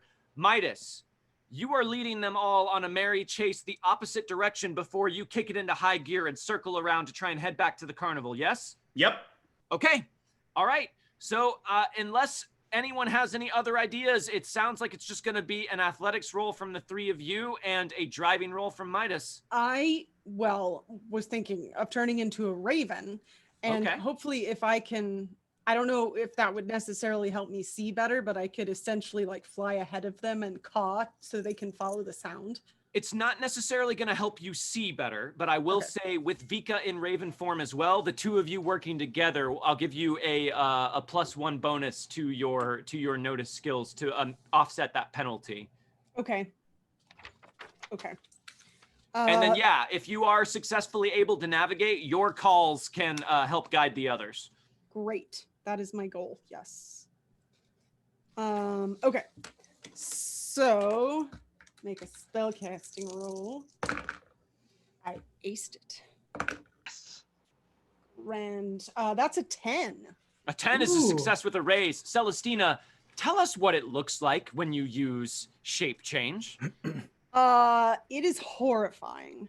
I think like literally it's one of those things where my body starts to change and it's a very like, it's painful. And so, but it takes a little bit of time and it's sort of like elements of the animal that I'm turning into pop out before everything else is gone. So there's like a beak, but I still have normal arms. And then, one arm becomes half feather and all of that. Gross. Have you This seen is an very American Animorphs. Werewolf in London? Have I seen An American Werewolf in London? But yes, things like those They- sorts of transformations. Yeah, that's how I imagine it. Okay, all right. So Celestina, you made your roll. You grotesquely turn into a raven. However, you made it with a raise, so you are a larger and more powerful raven than even Vika. We'll call you a dire raven. I feel like Take us with you. whenever that happens, Vika gets pissed off. She's like, "You have to be bigger." I will say that what looks like bony protrusions are like poking out of your raven's head and back, giving it a very threatening look. As you take off into the night, that was your roll. So that was a success. This is a quick encounter. So I'll say with Vika working together, you fly out that direction. You are calling back with paws to signal to the rest where to go. So Victor and Buster, you're going to get a +1 to any rolls that require you being able to be aware of your surroundings. So Okay. you two, are you going to do anything other than make athletics rolls to try and beat it out of town? No. No. Okay, so that's athletics at a effectively a -2 with the bonus from Celestina. That's before adding in any of your penalties. Okay, so -3. Yes. -3. Okay, Okay. give me those rolls, gentlemen. May I have a curious ticket, please? You may indeed, Buster. There it is. Aced it. Aced it. Nope. I would like a curious ticket, please. A curious ticket for Victor Parrish as well. 14. 14. Oh, that's quite a good roll, Buster. You must be feeling a lot more pepped up after that potable. I'm going to use a Benny because I still didn't make it. All right, Victor, you're second to last Benny. Tough one for me. Oh, last Benny. Your last Benny, Victor. Oh, aced it. Oh. Oh, boy. Oh. Okay. Okay. Close one. 10 -3 is 7. 7. Okay, so you both take off, heading for the road outside of town, back out of Purity and back towards the carnival where you came from, and hopefully the safety that you will find there. With the cause from Celestina up above transformed into a dire raven, and the answering cause from Vika, you're able to basically navigate your way through the darkness and follow after the cause of the raven as you run headlong towards the carnival. Midas. Meanwhile, you are heading the opposite direction with a crowd of angry townspeople in robes shooting at you and calling out for you to stop and to come back. Will you give me a driving roll unless you have a different idea? I don't really have a different idea. Okay. So I it's gonna could Yes? potentially turn and launch one of my Buchanan bolts at them while I'm driving. Okay. But actually, I think that it makes more sense just to like keep going, keep Just driving. power it on, man. Yeah. You've got visibility and speed on your side. So if you give me a driving roll with all of the penalties and bonuses factored in, I believe it's just flat driving. Okay, and I'm just driving. I'm just like, hang on, Christopher. You Luddites! You Luddites! I'm Christopher. And I'm just trying to act sort of intimidating as I'm yelling, but I'm really just caught up in trying to bike. Okay. Come Give me on, your Midas. driving roll. Come on, Midas. Can I get a reroll? One curious ticket. There are 3 remaining folks. Uh-oh. Oh, no. Oh, no. Oh, no. That's a crit Oh, no. fail. Oh, oh. I That can't help is you. a crit fail. If you had used a Benny, I could help you. Oh, good. That's a Midas. trouble magnet crit fail. Yes, Yep. it is. You turn as you're calling out behind you, trying to get them to follow you still. You turn sharply, and the bike skids on the newly wet mud. Wait. I think I have to specifically, because I am using an infernal device. Oh. And I have Your crit velocipede? failed. Yeah. I think there's something happens to it. What happens when you crit fail with the velocipede, Oh, it's a Midas? malfunction table? Okay, so it's a malfunction. It is? Use the table. I think so. Yeah. Okay. Oh God! If my Wait, velocipede explodes in episode 2. This says on a weird science roll. Okay, malfunctions. When rolling a trait to use an infernal device, a critical failure indicates a malfunction. Roll on the table below to determine just how bad things are. Okay. So that is a malfunction on your infernal device. What page is that on? That is on page 33. I have it up. 33. Okay, great. What roll do you need to make? It is a D6. Okay, Midas, make that roll. Oh my God. Okay, it's a 5. Okay. Which is still not great. It's a major malfunction. Yeah.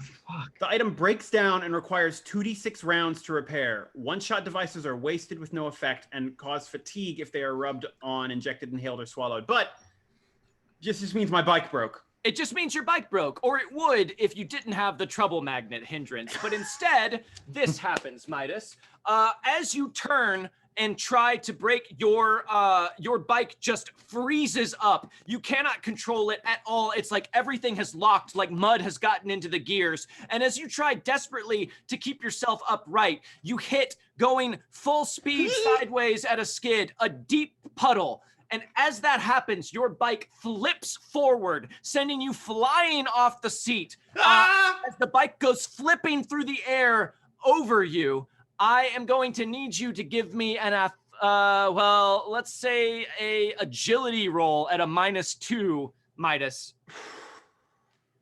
Tuck and roll, Midas, tuck and roll. At least I aced. Okay, I aced on this one.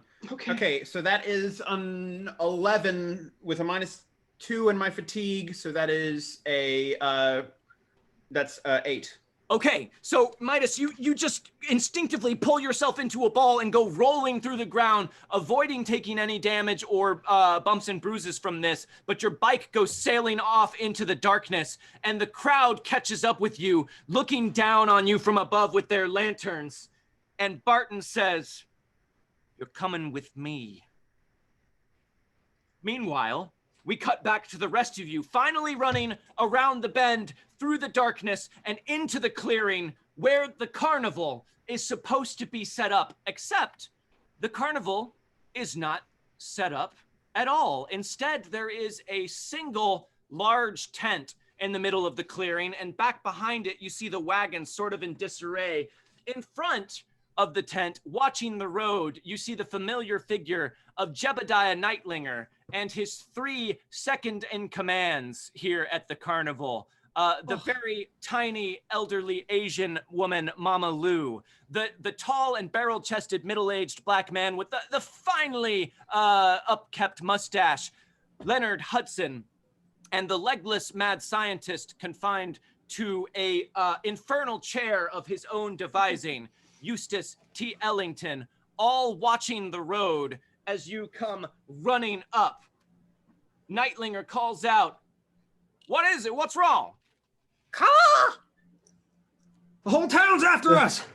We gotta go. Whole town? Like what do you mean? Like they're a bunch of fucking cultists. They wanted to sacrifice us to some great Mama worm Lou or something. starts chortling loudly as you say that, Victor, and the other 3 groan and reach into their pockets and pull out a coin and hand it over to Mama. She had cultist, right? Yeah, she had cult, and Mama Lou is just happily collecting the coins as you all run up, not breathing. Nightlinger steps in to all of you and says, "Tell me what they worship." I'm going to transform out of Raven. Okay, so you come flying down out of the sky and transform back into your normal form, Celestina. They worship giant worm. I don't know. Giant worm. Giant worm. They can want work to with that. sacrifice us to get worm to come and give them worm things. All of a sudden, he stops paying attention to you, Celestina, and looks over at Buster. Buster, this run has really taken it out of you. You are pale and you are sweating bullets even through the rain. You look very unsteady on your feet. And as Nightlinger looks over and says, Buster, you just feel yourself swooning as you pitch forward. Leonard steps forward and grabs you under the arms. What the hell? Buzz. We drank lots What's of going things. What's going on with Buster? I don't know. He's had a rough day. We drank lots of things that seem to be bad. All right, Like all right. poison. All right, there's no time for this. Mama Lou, you help me out. We'll take Buster to your wagon, see what we can do for him. Jebediah, you got this? Leonard, I have everything. Don't you worry. Midas went other direction to lead them off of us. So hopefully he good. Where the hell is he? He should have been back by now. And as you all are saying that, you hear a loud rumbling sound of many angry voices coming up from behind you. And as you look back down the road the way you came through the rain and the darkness, come a crowd of people carrying lanterns. And at their head is Midas, arms bound in front of him, with Christopher tied up on the back of the bike that another robed figure is pushing up towards the carnival. These must be our friends now. At least they do delivery. Shit, Midas. And as they come walking up, Barton Williford shouts out, all right, no more games, no more playing around with you acting, performing folks. We are taking you all with us back to town, and that is not an option. Nightlinger steps forward. My good sir, I apologize for anything that my performers may have done to upset you. I feel you have found us a mite indisposed. I am a bit in my cups this evening, and we are still in the midst of setting up our carnival, although thus far, all we have been able to erect is this tent that houses my cabinet of curiosities. I'm sure you've heard about it. Williford just looks at him and looks at the three of you and says, I have your friend. I know what it is that you're up to here. I want you all to put down whatever weapons you may have and come back to purity with us. Nightlinger looks to each of you. Victor, do you want to go back to purity? Sure as shit don't. Celestina? Oh, Nightlinger, no. It's bad place. Midas? I'm sorry, I believe that is you. My vision's a bit blurred from the drink, but Midas, are you all right, good sir? I've been better, but I'm okay. Well, now this is interesting. You have me at a disadvantage here, sir. I do not know your name. Someone, can you fill me in on this individual's name? Or it starts Barton Sum. Williford. William, yeah, that's one. Williford. Barton Williford. Now, I hear, Barton, that you are worshippers of the worm. Is that correct? And Barton stops and looks at all of you and looks at Nightlinger and says, perhaps we are? Now, this is interesting. Now, we are just simple carnival folk, but as I said, and I'm sure my employees here clued you in, I'm a bit of a collector. Now, my cabinet of curiosities housed within this tent has many wondrous things in it, but there's a particular item of note that I think you might find rather interesting, Mr. Williford. What could you possibly have that would interest me in there? Do any of you want to try and support? I mean- would, but I'm particularly bad at persuasion and speaking type things. I can try. I feel like Celestina might make it worse on accident, but You don't have to. I'll try with performance. Okay. Give me a performance roll, Celestina. So double checking, yes. And I will let you, so just give me the roll first. Okay, I will. It is a 9. A 9. That's a success with a raise. That's going to Whoa. be a pretty good support. Nightlinger turns to you, Celestina. You remember that very interesting tooth that we found not too long ago that I said, now this looks like something important. What did I say? What kind of animal was it that I said a tooth like that might have come from the mouth of? So what Celestine is going to do is run over to Nightlinger, kind of like she's trying to be quiet. But that's very important worm tooth thing. Yes, that I we don't know. want to but, Celestina, this is important. We seem to have upset these people and they have Midas tied up and bound. Now, I think now is the time to put all our cards on the table. Okay, it's just worth a lot. Okay, you're right. Sorry, Midas, yes. At this point, after hearing that, Barton has perked up. Did you say a tooth? You have one? Here? From the worm itself? Well, I mean, I believe it to be one. No, it seems as though my good friends here have caused you some amount of distress. So perhaps we can make a deal. You just step inside, see if it's the genuine article for yourself. I believe you seem like a learned man. You would know. If it is, you can take it with our blessing and be on your way, and we'll be on ours. What do you say? Barton looks around. We're not falling for any tricks. You, and you. He points to 4 nearby hooded figures, all carrying shotguns. You're with me. Nightlinger just smiles disarmingly and says, please, just right inside. And Barton looks around and gestures to the 4 with shotguns and walks up past all of you, casts a suspicious look at Nightlinger, and then looks inside the tent and walks inside. The others follow him.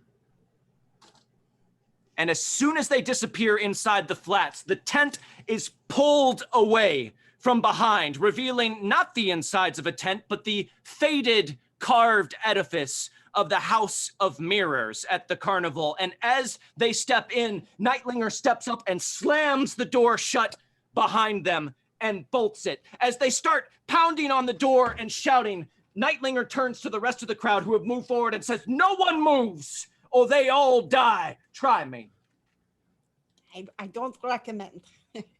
And everyone steps back for just a moment as Nightlinger steps forward. Now, I bet that all of you think that you have us over a barrel, trying to sacrifice us hard-working, traveling performers to your great worm for whatever business it is that you think you are trying to take care of. After all, who would miss people like us?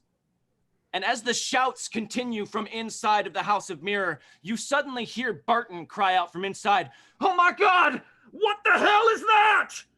And gunshots start flying out from inside of the House of Mirrors, shot after shot echoing from inside as Jebediah turns and looks at the crowd. But you made one small miscalculation, folks. There are no people like us. We are Nightlinger's traveling carnival of the extraordinary, and we have seen fit to visit your town, and this is how you repay us. This is how you repay our generosity. Well, this is what happens. And he gestures to the closed door of the House of Mirrors, and as he does, blood starts to seep out from the seams around the doors and trickle out from underneath the door jamb. Now I suggest you all return home to your beds, pull the covers up tight to your chins, and pray that you do not see hide nor hair of any of us until the sun comes up. And as he says that, from out behind the House of Mirrors come the rest of your carnival compatriots. David, the clown, comes loping out, his body bulging and twisting in an unnatural way as he giggles to himself and carries what looks like a crowbar with him, as Lucia, the strong woman, walks out from the other side and casually breaks a thick log over her knee. More and more carnival folks carrying various weapons and looking all kinds of disturbing come out and surround the crowd that is controlling Midas. Now, folks, I think the most prudent thing to do at this point would be to flee. And after a moment, the robed figures look at each other and turn and run off into the night, back towards Purity, away from the rest of you, leaving Midas and everyone else behind. Hey, Oh shit. that was a weird town with a name that doesn't make sense for what it's like. Midas, you all right? I thought I was gonna die there for a moment, but I guess I'm fine. You did it! Did any of Thanks you get for his that. knife? Whose knife? The Barton fellow. I figure most times leaders of organizations like this tend to have some sort of interesting ceremonial weapon. Any hide or hair of that? Yes, he did have one. It was. Did you get it? It was like a snake thing, right? Right. Yeah. Snake knife. I mean, I didn't. Any of you pick it up? When what? Oh, sorry. Sounds interesting. It might still be in the Hall of Mirrors. Maybe spit out. Huh. Fair point. Leonard, he calls out into the dark, and from somewhere in the carnival, you hear the irritated response of Leonard Hudson. What?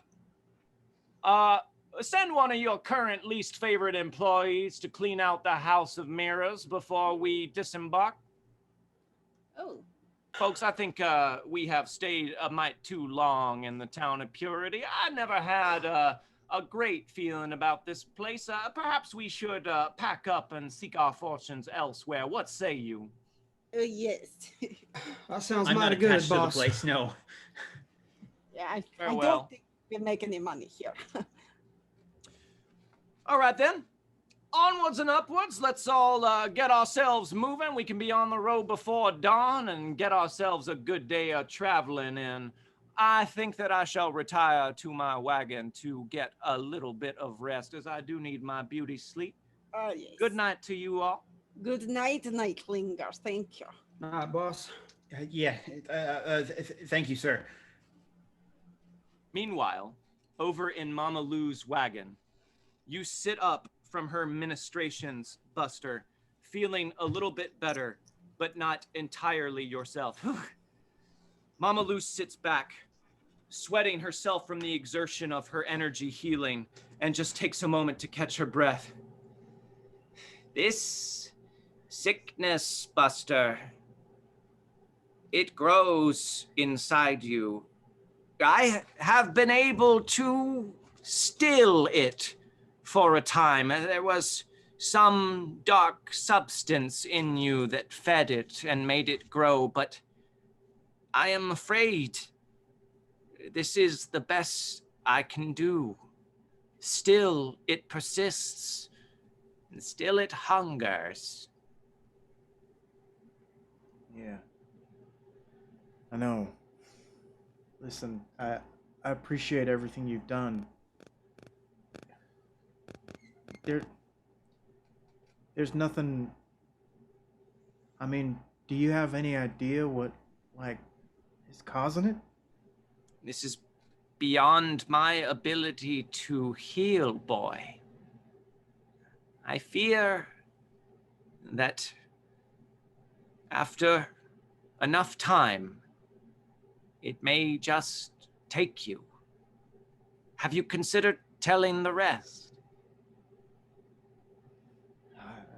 I've considered it. Yeah, sure, I've considered it. I mean, why wouldn't I? You know, they should know. I guess we go out together. They should know what's going on, but there's not really much anyone can do about it. I figure if it happens, it happens. But I was kind of a liability to him. Well, I have done what I can, boy. I have beat it back, but it will not stay forever. Rest up. We've a long road ahead of us. Yeah. Buster, your ailin hindrance has been reduced back to minor. Ooh. But this is the best that Mama Lou can do for you. From now on, you are on your own. Okay. And as Nightlinger's traveling carnival circles up, attaches the wagons, and as one very dejected looking hand heads towards the House of Mirrors with a bucket and a mop, this is where we shall end our tale for this evening. Thank you all very much for being here, you mysterious strangers in chat, and thank you for all of the things you unlocked. We have no more toasts to read. We got through all of them, so Hooray, thank look you at very that. much for that. This has been quite a ride, and now that we are a little bit more acquainted with our posse of carnival folk here, I hope that you are on board for the rest of the many, many stories we have yet to tell with this group as them and their carnival wind their way through the Weird West. And we hope that you will join us next week, next Friday at 8 p.m. Pacific time here on twitch.tv/savingthrowshow for the continued adventures of Nightlinger's traveling carnival of the extraordinary. Are there any other items of business to attend to before we say good night? I will say, remember that it's September, and please do talk to friends and anybody who you think might be interested in this show. Any new people who subscribe get between 20 and 30% off of their new subscription, and you can do multi-month subscriptions as well, which is really cool, and it really It's the helps best us out. time to sub. It really is. It really is. We'd love to grow our numbers that way. That would be awesome. And Sunday we're doing a talk back with New Pantheon, and there is a question form that's out there. If you check the Discord and go to the New Pantheon channel, you can find that. It's going to be a lot of fun. As you know, New Pantheon's got Stephen Pope as the GM and Abria Iyengar, Sam Delev. Oh no, Eric Reichert and Aki are all in that show, and it's a wonderful show that just finished its season. So I think you're going to want to tune in and see what they have to say and submit your questions. And that's all I got right now. All right, folks. You can follow us on all of the social media platforms. You can follow Saving Throw at Saving Throw Show on Facebook, Instagram, and Twitter to keep up with all of our shows. You can also follow at Wildcards RPG on Facebook, Instagram, and Twitter for specific information on Wildcards. And we do hope that you will spread the word about the show. You can always use the hashtag WildcardsRPG. Tell your friends who like Savage Worlds. Tell your friends who like TTRPG streams. Tell your friends who like Westerns and don't know what any of this stuff is about. We hope that we can provide at least a little bit of entertainment for a wide array of people. And if you're having a good time, bring in some more folks to have a good time too. The more the merrier out there in mysterious stranger land. We do appreciate you being here. We appreciate you supporting the channel. I personally appreciate all of you and your fine efforts tonight. When I'm saying that, I'm gesturing at all of your windows on the screen here. God, I miss being around a table in person with everyone, but we'll get there eventually. In the meantime, we will continue to do the best that we can virtually. So thank you guys for your attention and your play tonight. Thank you for your attention and the sense of community tonight. And hopefully we will see you all next week at 8 p.m. on Friday for more Wild Cards, but we will leave you until then with finger guns.